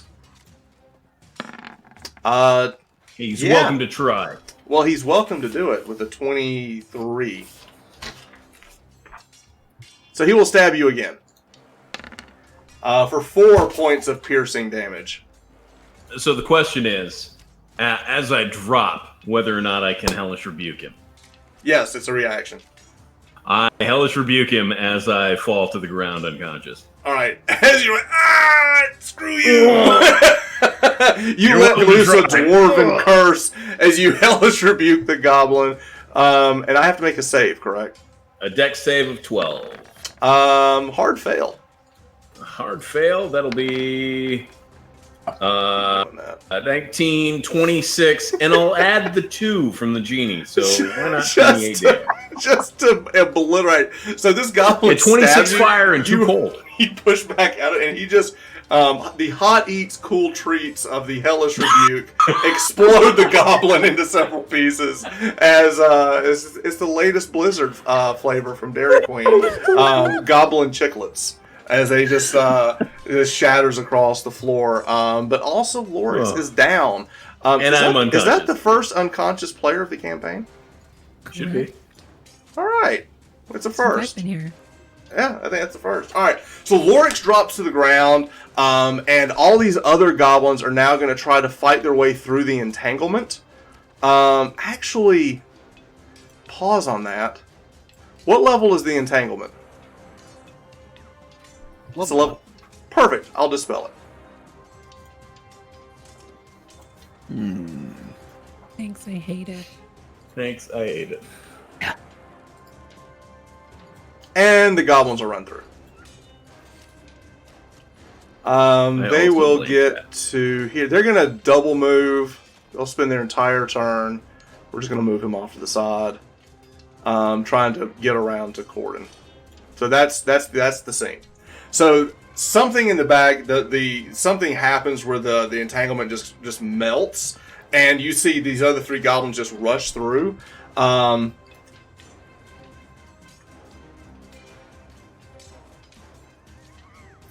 And finally, we see this giant bugbear running through with another goblin behind him.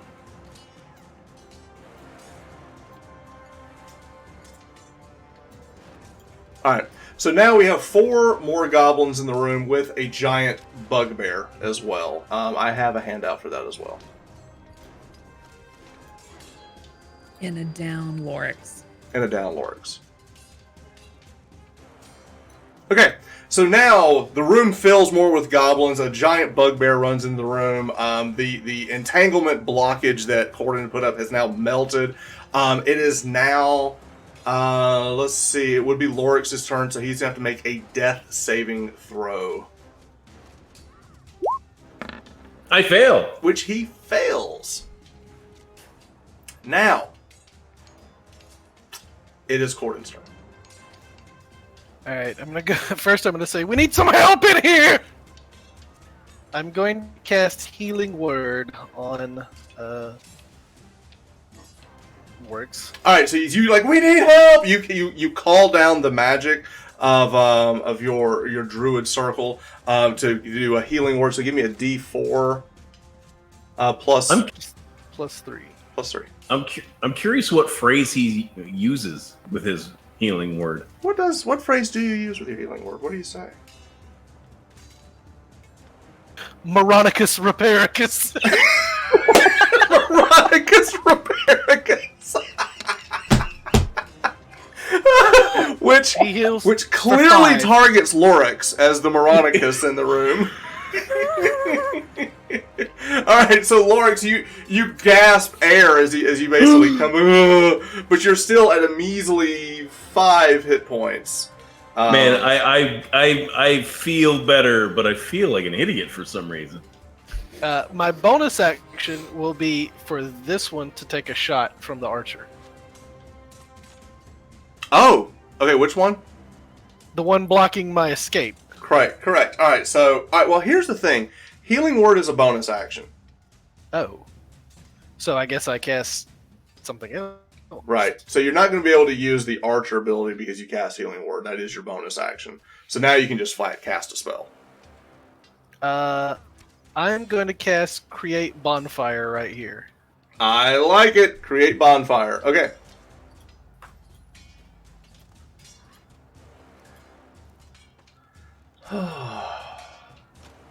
And what do I have to do on that? I have to make a save? Dex 13 or... Create bonfire. Dex 13? Okay. Yep. I roll a 2. 1d8 of fire damage. 1d8. And it ignites flammable objects in the area that aren't being worn or carried, and it also says anything moving through it must make the saving throw. Got it. Okay. Right there? Yep. Okay. Take 5. Is there any bonus or just straight 5? Just 5. Okay. All right. So that goblin takes 5 and he ignites. He's like, "Wah!" As this flame. It just actually creates a fiery source in the room. It blows up and fire just like it engulfs this goblin as he's like running around trying to put the fire out. No, I'm sorry. It was this one, correct? No, the one in front of me. Okay. I'm going to try to take that one out next round. Okay. All right. And then, are you done? Or are you gonna try to move? I'm going to try. Can I try to push this one away from me in front of me? You can just try to run around him. He'll get an attack of opportunity, but you can straight up move. I can't leave. So Okay. All right. So you can stand where I'm you are. shielding up. Okay. All right. And with that, He's an Vimic. idiot, but he's my idiot. that's right, Vimic. It is your turn. All right, I'm trying to see how far I can move here. Okay. I have no clue how far I can move. You can move hit 6 the- squares. If you hit the circle with the ruler, it'll give you. That's 3 squares. 3. Okay. You can move 3 more. neat. Okay. Who's still alive? All I see is X's. This goblin is Freaking 3. Hollywood squares. You over can here. actually. I'll help you. You Circle can gets get to a there. square. Right here. Yep. So you can move up to that goblin. That's your move action. Now you have bonus action, regular action. What do you want to do? I'm gonna take a swing. Okay, swing. This with advantage? It will be with advantage advantage? because you are flanking him with Gordon. Yes, you will absolutely hit.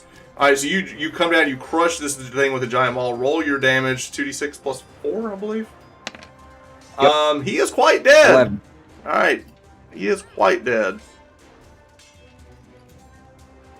Okay, and with that, we move up to Anne, who is now. Wait, no, you're all alone up here. Mm-hmm. With the No, spooter. But the beat of force, nothing can get through that beat of force afterwards. It That is creates a correct. sphere. Something is trying to push through that Nope. beat of force, but it cannot. You've basically created a plug for that. You hear something screeching at it. Thank goodness. Wonderful. I would move forward, come down the stairs, so I can at least see what's going on down here. Okay. I would say to Vimic, do you still have that potion? Yes. Can I grab it from the bag of holding? Like, if I got up to... I'm just wondering... I didn't do a reaction. Could a reaction be like to go in and just pull it out? I'll give you a bonus action to have it ready. If you want to hand it off. That'll let you do, because you didn't use your bonus action. So you can grab the maul and pull the potion out and have it in your hand. If you want to try to relay it. Yeah. Because Okay. then that way it can get to Lorix. To at Okay, least so have basically, Anne, more than five. I'm guessing you want to run by, you want to relay grab the potion from Vimic and then get up to. Yeah. All right, you can definitely do that. So Alright. what you're going to do is we're going to move you all the way up to him, and then basically you can run, grab it, and then hand it, and now Lorix has the potion. Perfect. And did that take my action? That'll be and your whole would- turn. That'll be your whole turn. Like running up, grabbing that, handing it to him. You're doing a lot there, but now you're in position. So with that, it is all of my turn. All right, so Lorix, you're up. The goblin in front of you is going to try to stab at you, and he will miss. Okay. This giant guy here is going to run over here, and he is going to swing on the dwarf because bugbears and goblins hate dwarves. And you will roll with advantage. Ooh.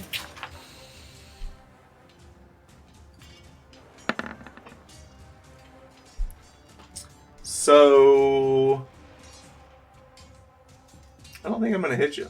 I think I got a 17. Does that hit you? I have a 17 AC. So I did hit you. Yeah, you sure did. I did connect with my Morning Star. And unfortunately, I don't have any uses of Hellish Rebuke left. Oh, I think you're going back down. And I fall back 11, down. 12. Take 13. That was a 1. Woof! Woof! All right, the dwarf goes back down. And I fall back down.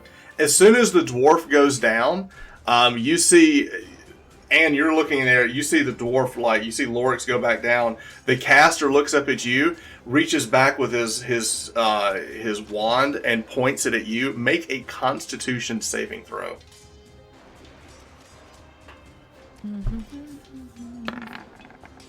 Can I use luck, please? You may use luck, because you hard failed that. You may use luck. Yeah, You pass. I got 19. All right, he points this wand at you. You see like this little this cloud of something swarming move out, and you step out as it lands in front of you, and you see this ball of an explosion, this infestation of spiders jump out in front of you, and you just barely dodged it. Okay. Cool. Great. Thanks.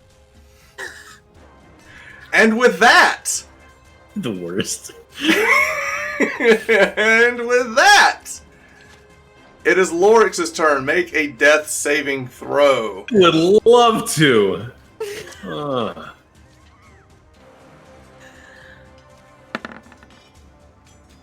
Pass! Pass! That's a 19. That's a pass! Corden, you're up. Okay. Great success. So the bugbear is where? He is behind. He's here. Okay, so he's next to Danny. I mean, next to what? And What? Lorix. Lord. Can I step around these dead goblin bodies? Absolutely, yeah. And then try to thorn whip him into. Oh, a hang on. I bonfire? had to make a save for the goblin that was on fire. He passed. So he's not. No. He's out of it, yeah, but he's not. Yeah. He basically steps out of it. Okay, so he's there. So I'm going to try to thorn whip the bugbear into the fire. I see that. Yep. All right, go for it. You're going to drag him over Lorix's body. Got it. Go. I was just trying to give him a clear line of sight. Perfect. Yeah. 15? Yeah. That's a miss, but you can do your archer attack. So you pull out this whip, you go, the bugbear dodges out of the way, but you can use your star's ability. I'm going to star and try to get his attention away from him. Gotcha. Alright, roll your attack. That's miss. Alright, so you hit that, so you just miss. Okay. With that, Vimic, it's your turn. The bugbear's right here? Correct. Okay. Gonna move, Okay. Hulk out, and then swing. Alright, so at this point, you go, and you get even bigger. At this point, your head is like brushing the ceiling, as you're just massive in size, growing bigger than the bugbear. You were evenly matched before, now just a bit bigger. All right, so now that you're the size of the bugbear, or taller that is, you can now attack. You will get advantage because of Anne being next to you. Right. Ooh, yeah, that's a hit. All right. All right, so roll this now. With your the giant maul, with being hulked out, you're going to roll 3d6 plus 4 damage. Yeah.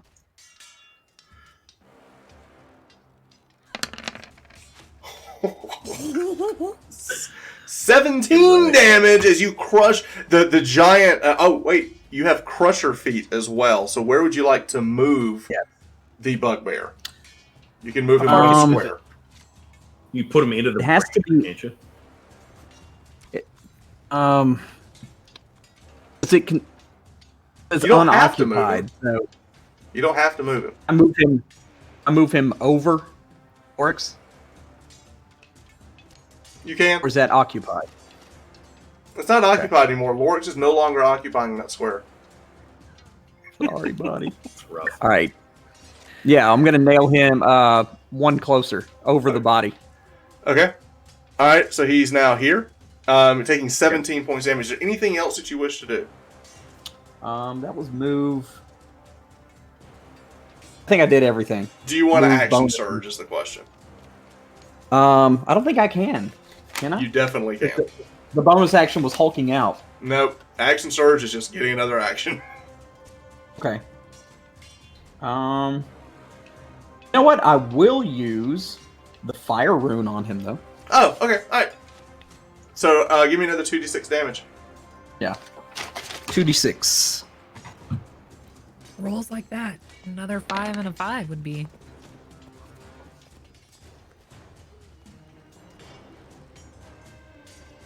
Yeah. All right, so you did 17 plus another 7, 24 damage. All right, so you move his body, the shackles come out of your maul, it wraps around, it burns the bugbear, and actually drags the bugbear to the ground. He is no longer with us. Yeah. The guy that scared me. Okay. Right. His body, the shackles are burning over the body of Lorix. Well, but they're not burning Lorix though. It's true. It's just keeping his body warm. Just keeping his body That's right. warm. All right. With that, we're going to loop back up to Anne. How difficult would it be for me to feed Lorix the potion? It would be your turn, but you definitely could do it. I'd do that. All right. What is the healing of a superior healing potion? Did we see that? Thing is amazing. It does. I just wrote it down. 10d4 plus 20. 10d4 plus 20 healing. There's no way he can not be at max. Yeah. All right. So you basically get the pie spinach. You eat it, and you jump back up. Dun-dun-dun-dun-dun, dun-dun-dun-dun-dun. All right, so you're back up full strength. And now here's the thing, that's your action, but you could still move, and you still have cunning action. Because you could bonus action cunning action thing. So you still have you just can't attack at this point. I can't attack. Get safe. Yeah, we've got this guy here and that guy here. There's only 2 left, right? 3. And one of them shooting spiders. Yeah, I'm probably would move at least back here. More into the shadow. I just don't know if I can actually hide. You can definitely cunning action hide. You could move Okay, cunning action hide. Can I move cunning action hide like behind the brazier? Absolutely. Cool. Then I'm here behind it. Yeah, sure. All right, so you basically got to screw away and you got to duck behind the brazier and take cover. All right, with that, we're going to move these out of the way since we see what we're doing now. All right, with that, we move to The goblins. the goblin's turn. Meat shields back up. Huh? Meat shields back up, baby. All right, you're still on the ground. This one here is going to leap over and attack the Goliath. That's right, I'm not technically up. He's going to miss. This one that's on fire is going to attack Corden. He is going to miss. And this one here, perception check. Does he see where Anne went? Anne, give me a stealth check. Are we Still with casting +10? Trace? I have not interrupted And I my roll with concentration. advantage. Actually, is bonfire concentration? I think it is. Then you're not. Yeah, it is. Yeah, then you're not best So 12 plus 7. He looks around. He doesn't know where you went. So he looks at the Goliath, and he is going to make Goliath take a Constitution saving throw. Ooh, that's my best one. All right. So this is +5.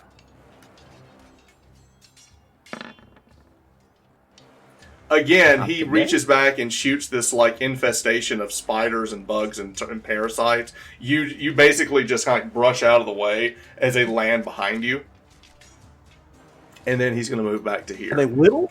Yeah, it's like this little, Just it's like this tons of little wave of like this little cloud that you kind of step out of the way and it lands behind you. He's basically like lobbing infestations of bugs. Ugh. Because Oh, he's that's a goblin, delicious. and that's disgusting, and that's what goblins would do.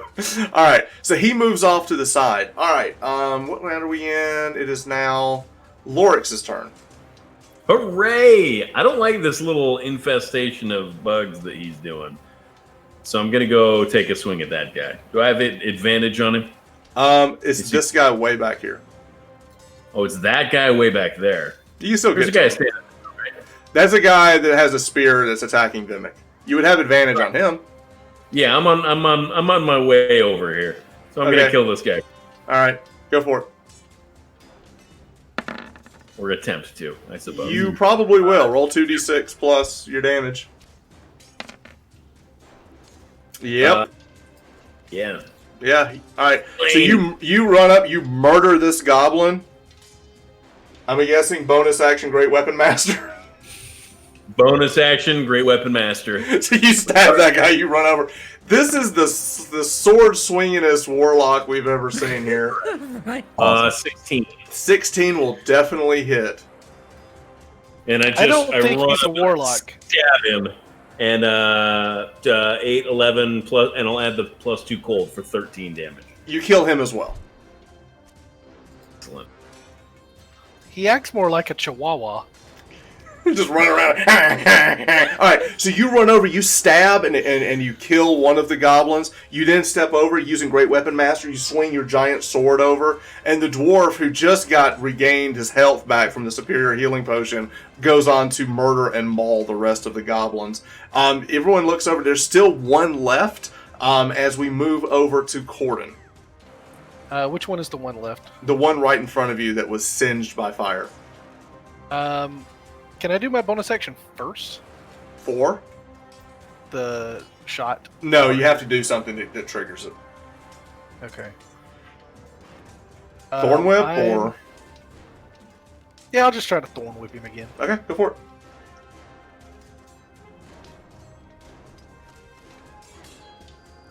it. Into the fire. Miss! Now you can do your bonus shot. Bonus action, shot him. Okay. That'll get it. Nice. Roll Much D8. better. D8 plus... 3. Yep. Got him. Take 8. Alright, so you miss with that. As he ducks out of the way of that, he doesn't see the meteor star come out of the side and borrow into the side of his head. As it explodes out the other side, the goblin falls over. So at this point, all of the goblins are dead. The bugbear is dead. And everyone's just kind of like taking this breath of, okay, what happens next? And you do hear an echoing voice coming down the corridor. So with that, really quick, Lorix, what do you want to do? You do hear a voice. I feel pretty great, to be honest with you. Like, I feel like I should feel terrible, but after drinking that potion, I feel fantastic. You're welcome. Thank you. I kind of give a nod to Anne. And then I'm going to step around this corner, and I'll motion that something's going on down there. All right. So, Lorix, you goes up. You can hear the voice echoing a little bit further. What languages do you speak? I speak Dwarven, Orc, and Common. No, you don't know what the voice is, but you do hear a voice in the distance. All right, so we're going to go right down the list here. Corden, what are you doing? So, can I step up and see what's coming down the hallway? Yes, you can. What do I see? All right. You look down. What languages do you speak? It's not to see; it's what to hear. Abyssal, Celestial, Common, Druidic, and Sylvan. No. Legion, But this is what you hear. Asporacharos, Astidu Kasta, Aseru Daukusoro, Wordashkrai. It's Dothraki, I think. Do I understand it? You do. It is undercommon.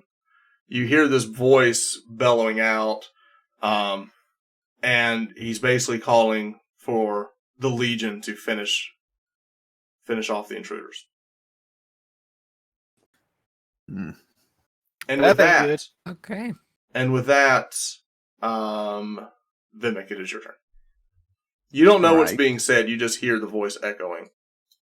I'm going to just tell everybody we got more coming up that well. So if we can block the well, we need to do it quick because right now they're stopped. I thought the well was blocked. It is for like a minute or something. I don't know how long beads of force last. Let me look. It is 1 minute. 1 minute.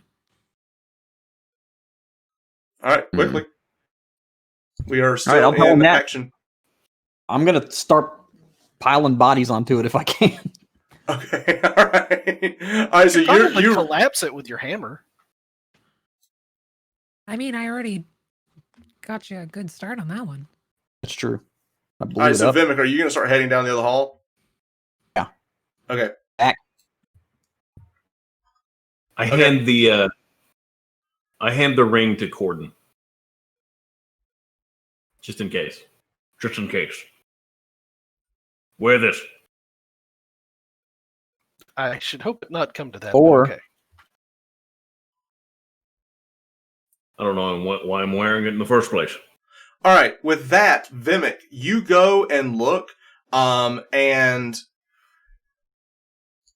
we're going to pause. Vimic, you run around the corner. What is everyone else doing while Vimic is running around the corner? Okay. We're going I to wanna go take to one of Anne. I Okay, would tell go ahead. everybody that the Legion, that they're on their way, that I understood what they said. And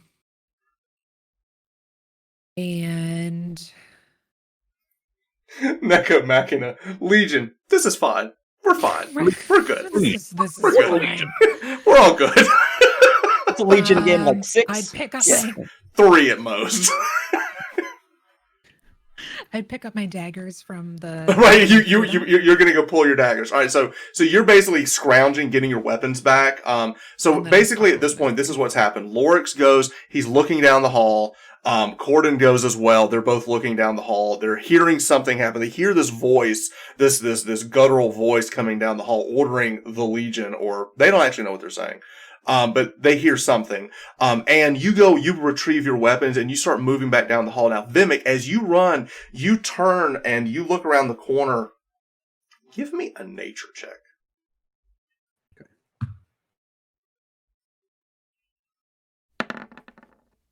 Okay. You don't know what this is, but as you turn and look, because you still have the dark vision that was granted to you by Corden, you look and out of the rubble, out of the crumbling of the well, you see this elf, this dark-skinned elf start crawling out of the top of it. As he pulls himself all the way up, you realize that only the top half of him is a dark-skinned elf as his spider legs start crawling out of the top, out of the rubble of the well itself. This is the one that had the picture, right? Huh? The dry. Your bounty. Yeah, there is a bounty on this. So I'm going to yell back, Drider! Oh, I'm closing that. Oh, what a Rashona players, Ellie's like, no. handsome chap. Oh, that is just great. How to help players make them face their fears. Right. We're all here for helping. Yeah, All right. and if our entire party gets wiped, she'll not fear them at all anymore. Right. Because, you're all dead anyway. All right. So, Vimic, you turn the corner. You see this thing up. Now, I'm going to give you an action. So, you turn. You see this thing coming out of the hole. What do you want to do? I'm going to swing at it. Yeah, you are. Because diplomacy is for not me.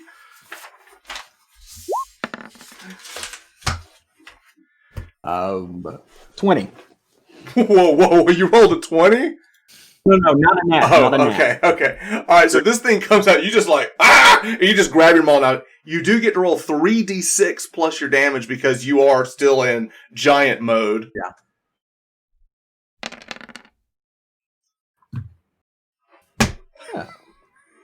So a 5, a 5, and a plus 6. 4. 20? Yeah. So you just whack, and you hit it. Now, would you like to action surge, or you want to hold on to it? Yeah. Okay, all right. You hit it, and you just smack it as hard as you can. You hit it, and it would have crushed a normal mortal, and you pull it back, and you just like, and you swing again. So to give me another attack as you action surge to attack this massive thing again. If that's what you want to do with your action. You could do something else, like run, pee your pants. There's lots of things you could do with an action. Scream. I'm like Goliath. I'm not. That will hit. That will definitely hit. How much damage? 6 plus 4, right? Let's re-roll that one. Great weapon master. All right. So what's your total damage? 13 plus 4 is 17.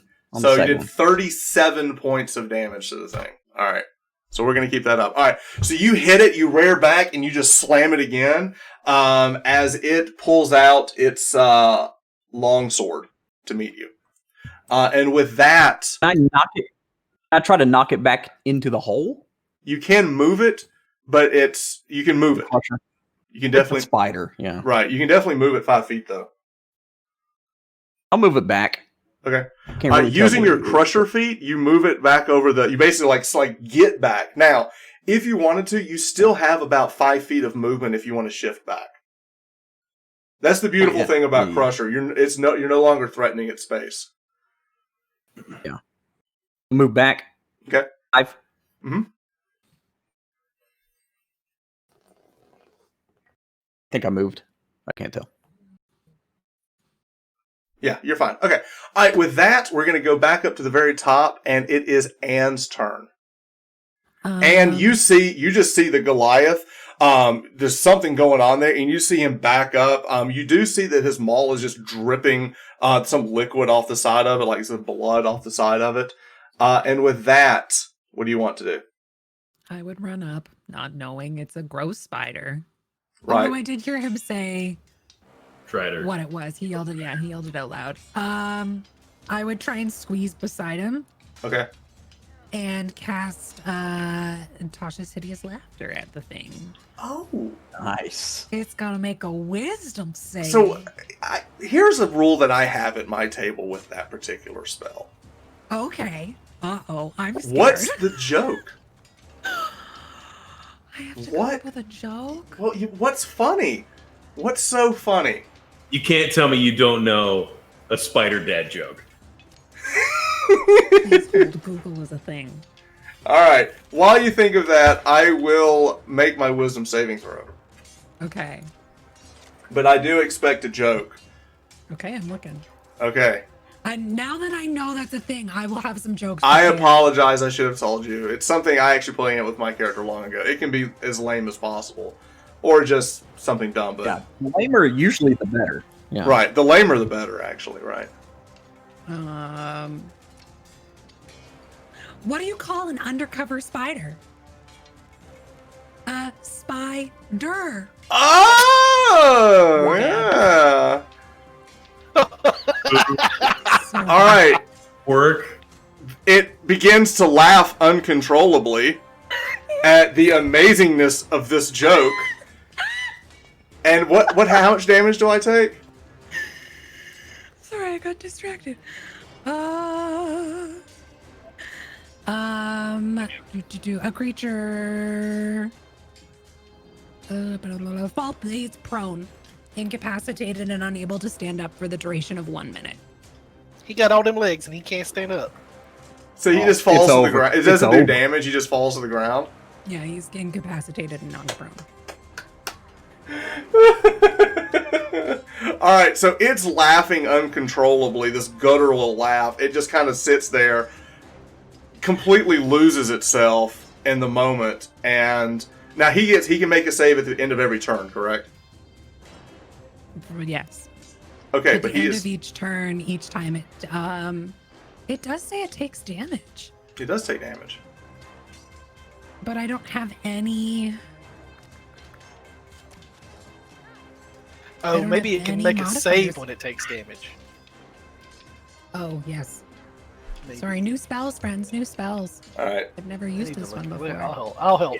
Y'all End continue. of it. Each time it takes End of damage, it can take save. It makes a save. So how much damage is it? It doesn't take any damage from me. It's just knocked prone. Okay. Can't get up. But when it But takes when it damage. takes damage, it can make another Yeah. save. Okay. All right. Now we know. Now we Yeah. know. All right. End of It's turn. still very good. All right. Because it's its turn now. And he's going At to the try to. end of each of its turns. Right. So now it is the end of its turn. He will try to get up, but it basically will definitely lose this turn. But he will try to get up. And what am I trying to get to? At 12. Same thing. Wisdom. He's still laughing at So- the hilarity of the moment, and he loses his turn. What Loris. is- Everybody Okay, listening. Trevor, one of my rules is when my DM has this, what does a spider laughing sound like? Oh! Well, the There you top go. of him is actually an elf. So it's just a drow laughing. It's just like a... it's almost like the predator laugh, you know? But he is still an elf. He's Does still it, an elf. does it spider legs like? Go Yeah, like this? he's like tapping his feet on the ground like he's just... It's a stomper. That's a real thorax slapper. That's a thorax slapper. Oh, the dad jokes. Too many dads in the room. All right. So the spider, the drider, is been knocked unconscious or incapacitated by Tasha's hideous laughter. What a great move. All right, Lorix, it is your turn. You hear this guttural laugh coming down the corridor behind you. Well, is there anything coming down the hallway? Yeah, there is actually. You look down the hallway and you see some goblins running your way. Oh, let's see. Let's see how far they are.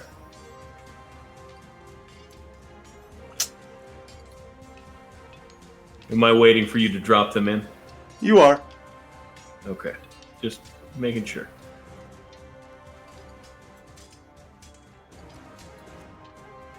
I'm now finding better jokes.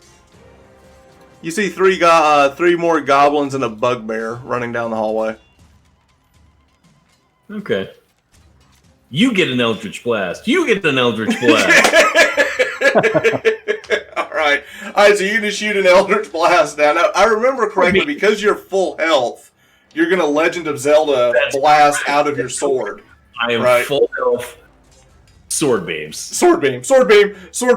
Okay. So Sword beam. shoot your sword beam at the first goblin. It's a 13. It's going to miss. All right. It's going to miss. I'm gonna ye old step back. Okay. All right, and Four. with that, we're going to go to Cordon's turn. Hold on. 1, 2, 3, 4, So 5. they're all Gotcha. grouped up right there in like a 10-foot square. They are absolutely grouped up in a 10-foot square.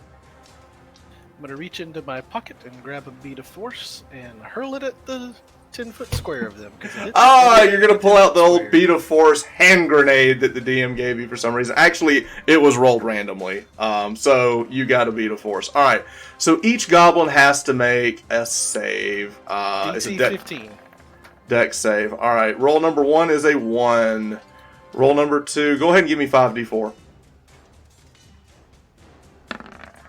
It's gonna pass, and then this last one's the bugbear, pass. All right, so it's 10 damage. All right, so the first one dies, and the rest of them take half damage, but they are basically in this giant force bubble that lasts for a minute, and they have to try to get out of it, right? Okay. All right, so now they're trapped in this bubble that you've put up. Let me get some type of spell effect. We don't have a spell effect. Now the ones that failed are Are trapped pushed in. away, they're pushed away One- from the center, so they're pushed back. Okay. Or one's Are they forward, pushed whatever. back or like towards the walls? They're. We're just I gonna would say go they're with way blocked. I would have pushed it. I would have thrown it at the center. So I would assume that the two in the back are pushed back, and the one in the forward's kind of pushed forward. Okay. So there's still a goblin that can come through. I got you. All right. So basically you've walled them off. All right. So now that is your action.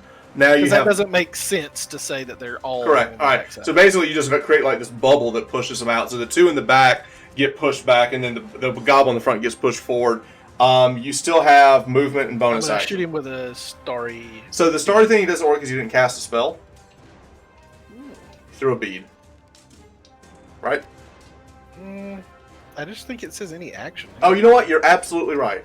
You're absolutely right. Sorry, my fault. It is new class we're still learning for Star Druid. Absolutely fire your bolt. Yeah. Yeah, roll your attack. If it's any action, I like that because he could make like a persuasion check. It's like a 11. Shoot something. All right, it's going to be a miss. All right. Okay. Do you want to move? Did Lorix move? Yeah, I ran away. Where did I ran away.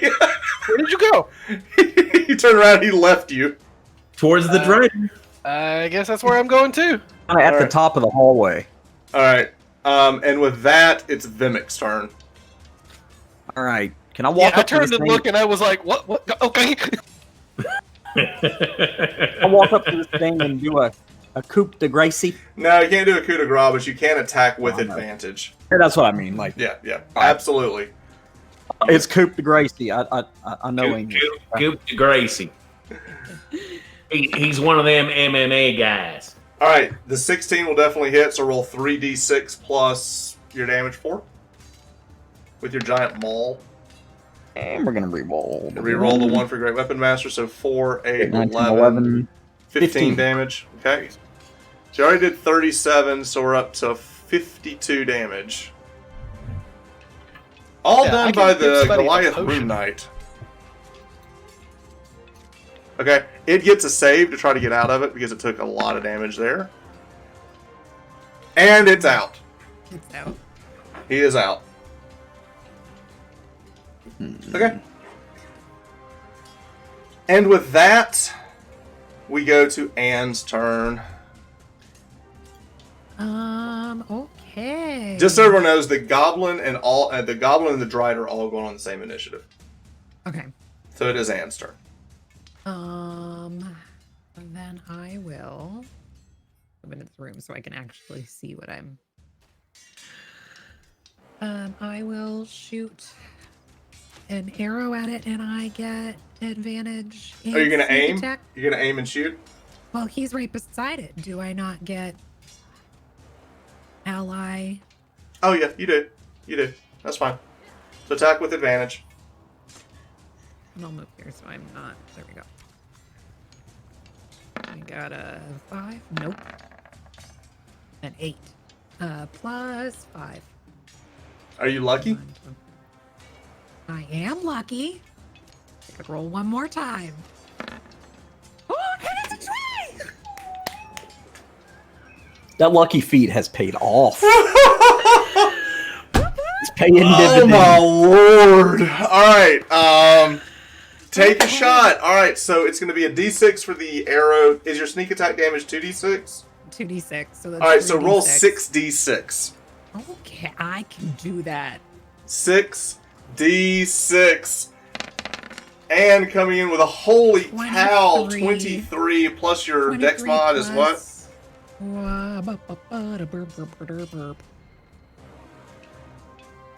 Plus 3. All right, so 26. 26. And the 52 we've already done, that's going to be 78 points of damage I've done to this thing. So that arrow goes, you hit the back of the spider. It drills all the way through and shoots out the other side of it. It's leaking out both sides of its giant thorax. I'm guessing. I'm not a spider person. All right, but you. So what's the butt? What's the butt? The butt. The butt. All right, so you shoot through the butt and both sides, and it's bleeding out the sides of both. Do you want to do anything with action, with a cunning action or move? I'm just gonna back up. I don't want to be close to it, and I don't want to be close to whatever's coming up there. Okay, all right, so you just back up. All right, I like it. All right, and with that, it is their turn. Okay, so this guy's going to go 5, 10, 15, 20, 25, 30, 35, 40, 45, 50, 55, 60. That's going to be his entire turn, is just running. I googled parts of a spider, and I'm not happy. Oh, okay. I'm so things not to Google. Hey, how do these guys get through the beat of force? Can they? Yeah, they can push it. They have to push it down the hallway. Everything in the beat of force weighs a pound, Okay, all right. so they have to roll it down the hallway, I guess. Basically, that's what they're gonna do. They're gonna spend their turn rolling it down the hallway. All right, so we'll get to there. All right, and with that, it is the Drider's turn. All right, the Drider is going to spin around and is going to attack Vimic with its longsword. He's going to attack twice with the longsword. Gonna miss with the first attack. You parry the first attack. It comes around and he tries to hit you with the second attack. Does a 17 hit? Yes. 17 does hit. Okay. You're going to take 10 points of slashing damage. Oh. Emma. I think Stone's Endurance will say, let's try Stone. So as a reaction, you use Stone's Endurance. Roll a d12 to try to reduce 10 damage. And you're going to reduce 2 plus your con mod, 5. Yeah. So you take half damage on that. Because the Rune Knight for this turn randomly had Rage. And then for its third attack, his mouth, he's a dark elf, his mouth gets really large. And he grows these mandibles out and he reaches out to try to bite you. Cute. Thanks, I hate it.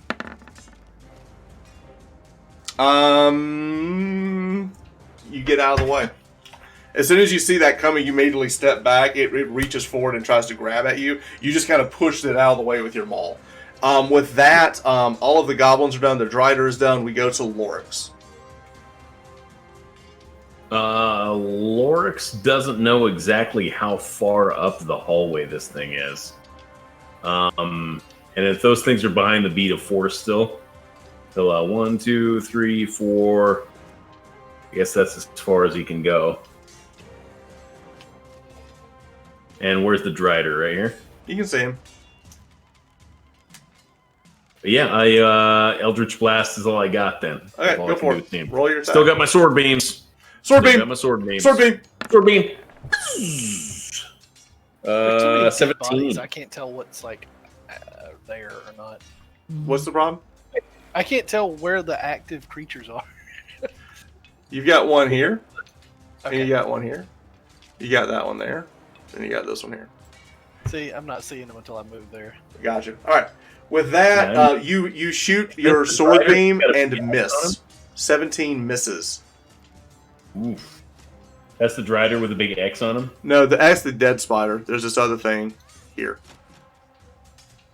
Oh my. Well, I'm done. Okay. And with that, we go to Corden. Oh, I bonus. Oh, never mind. I got nothing. Corden? So I'm going to move past Lorix. Okay. I'm going to turn and put another... I guess I can just stop the concentration on the bonfire. Okay. And put another bonfire at the base of the stairs. Here? Yep.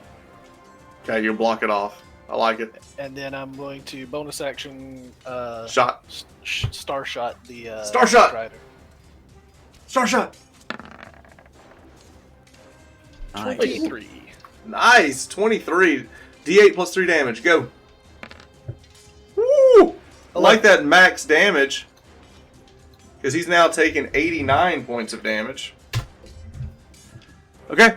And with that... Huh? He's beefy. He is beefy. And with that, we go to Vimic. Vimic All right. Volanavi. What are you going to do? Swinging. Okay, go for it.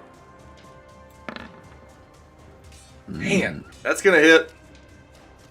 3d6. 11 plus 4. 15. 15. So 89 and 15 is 104 points of damage. Okay. Anything else? If I move, will it get You will like get an attack of opportunity if you move. Will? Yep. I'll stay here then. Okay. All right. And with that, we're going to go top to Anne. I will do the same thing. Shoot him again. Shoot him again. All right. Attack with advantage. Sneak attack, bow attack. 2, no. 1. Are you lucky? I can use my last luck point. Come on, 20 again. 19, I'll take it. So 24. Lucky's awesome. All right. She's so lucky. All right. So roll then 3d6 plus 3 damage. Plus 3, yeah. All right, so shooting that last arrow, or not last, but the next arrow shot out does 15 damage. It's 119 damage it's taken.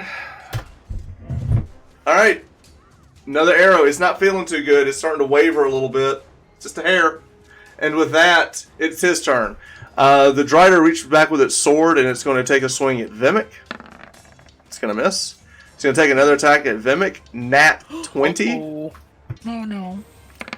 Vimic is going to take 19 points of slashing damage Right. as he I cuts can him redirect. across. He's then He going to has to reach have- back and try to bite Vimic and miss. A nat 20, then a nat 1. Nat 20, Nat 1. It's this juxtaposition. All right, and that will end the Drider's turn. Now, with that, the goblins move up. He stops short. He is going to attempt an acrobatics check to leap over the bonfire. He is going to try it. I don't know if that negates anything. He fails hard and lands directly into the bonfire. So was that just your dex check? Yeah. Alright, so I was trying to see if I could parkour over the bonfire, and he did not. No. Parkour! 1d8. How much damage? 1d8. Roll it. It could actually kill the goblin. It does not. He lives. No. He lives. He lives to see another day, as he is but in the bonfire. All right, they're gonna push this thing out of the way and start moving down the hall.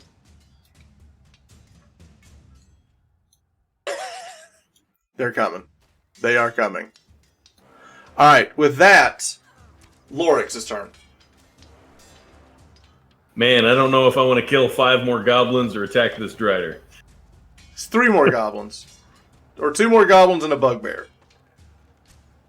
That one is standing in fire. He is standing in fire, so it's probably 2 goblins. Yeah, I'm not a huge fan of that. I'm gonna run up. Am I flanking the Drider from here if I come here? You do, because he's attacking Vimic. Okay. And I will use my Great Weapon Mastery to take a -5 to my attack roll. He's going for it. I'm going for it. 15. It's going to be a hard miss. It's okay. He went for it. All right. So you run up, you try to land the attack. The spider kind of jukes out of the way as you slam your sword down. Bonus action, anything else? It's a 10. No, Huh? I got nothing else. I got nothing else. You got nothing else. Okay. With that, we go to Corden's turn. The eyes are lighting up. I'm casting Guiding Bolt on him. Okay. Guiding Bolt. Yes. Guiding bolt. Guiding bolt. 17. Miss. Bonus action. Shoot another starry thing. Okay. Miss. It's like 18. Do you have any? Do you want to move? Do you want to move? All right, so you shoot Guiding Bolt, you miss. You throw your thing, it miss. The Drider's dodging back and forth. I'm going to move to here. Okay. Gotcha. Getting out of the way. Actually, All right. I'm going to move over here with Ann. Okay. All right. Now it is their turn. All right. The goblin, No. No. No, it's my turn. Oh, I'm sorry. Isn't it? Vimic. My apologies. Vimic's turn. Is this even not advantage? Are we? Because he's not. Yes, right you are next to because of me. Lorix. Yeah. Okay. 11 plus 17. No. Miss. All right, I will bonus action second wind. Okay. D10 plus 3. All right, heal for 6 as you take a second wind. I'm assuming you're going to be done with that, and then we go to Anne. How hurt is he? Give me a medicine check.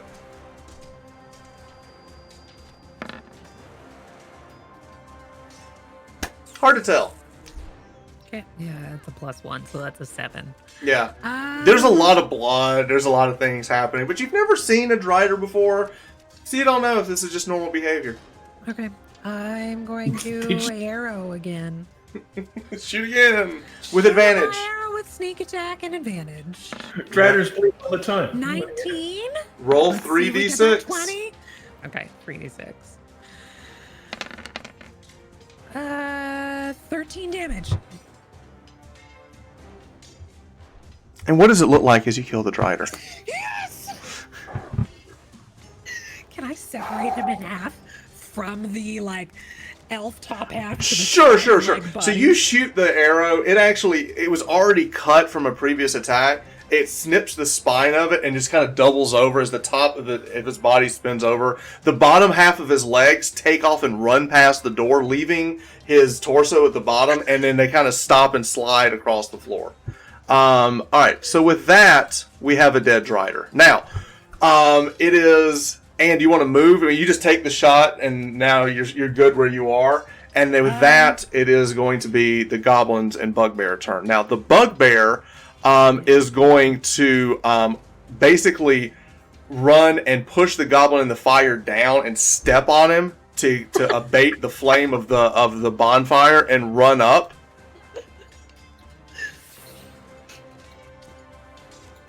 And he's going to run around the corner and attack the dwarf. Because dwarf. Because he's a dwarf. Boy. Give me a perception check. Did you Who- see the As you're bugbear taking coming? a hammer in the face. Who's giving a perception check? Lorix, with advantage. I want to know if you knew the bugbear was coming. Because it matters. Because he's a bugbear. Yes, I'll give it to you. So he's not going to surprise attack you. Alright.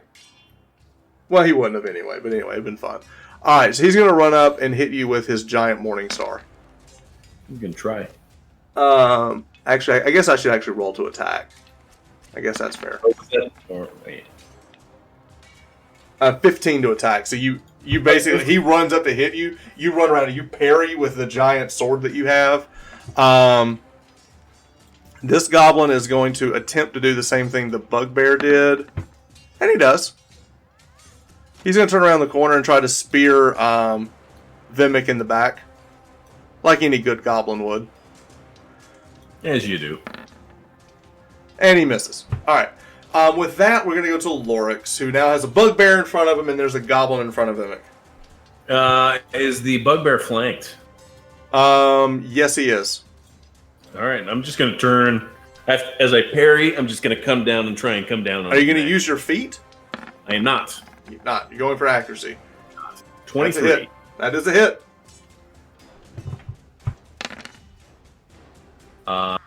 11 damage. That is 11 damage to the bugbear. Nice. Let's zoom in here so we can see what's going on. Okay. 11 And- total. All right, so you stab him. With that, we're going to go to Corden. Okay, so we got a bugbear and a goblin still left here. Correct. Let's guiding bolt the The bugbear? bugbear. Guiding bolt the bugbear. I feel like I should hit something with this tonight, Sure. Hadn't anybody yet. and I still haven't. And you still haven't. You missed the guiding bolt, but you can take a meteor shot. This is ludicrous. Ludicrous speed. 16. Hit. It's like the big one misses and the And then little the one's little like, one I got hits. him. Right. I did. D8 plus 3. Go.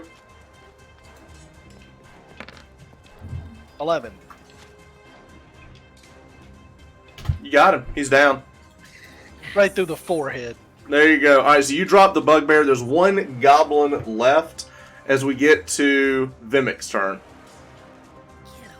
We should all look at him and be like, 16. Hit. All right.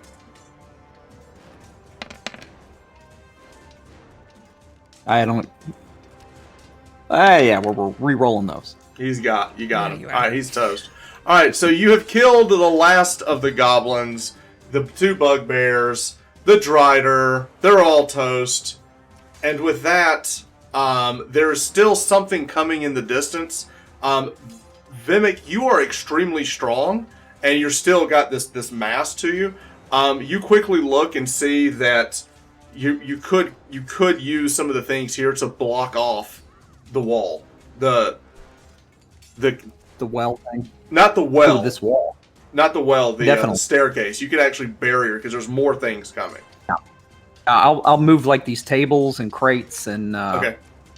All right. So you go to start to move things, and you look over, and there's these giant boulders next to the well itself. You reach down, and what no ordinary man could pick up, you easily lift these giant boulders and create a wall between whatever is coming and the party. So there's going to be we're just going to put some things here, so we'll see that you have basically, you go and grab and you start pushing things. As you do that, you can hear other things moving, but you're creating basically this impassable barrier that you're going to be able to basically stop whatever is coming down this corridor, because there's more coming. And with that, we're going to pause tonight and pick up next week as we are moving through the territory. But before we get to episode 8, the party will be level 5. Yeah. I have a question before we end. I have a question. Lorix has a question for Anne. Yes, you do. He calls her over. You separated the drow half from the spider half. Yes. How are we going to prove that we killed a Drider? We bring both halves. Bag of holding's gonna be bulky. All right. So with that, you can search the room. You can search the Drider as well. We will have some items that will be found on that, which we'll do off game. We'll do that into Discord. For those of you watching, thank you so much. We will pick up next week. This episode will be on YouTube tomorrow, as well as our podcast. Until next week, keep rolling with advantage. Thanks.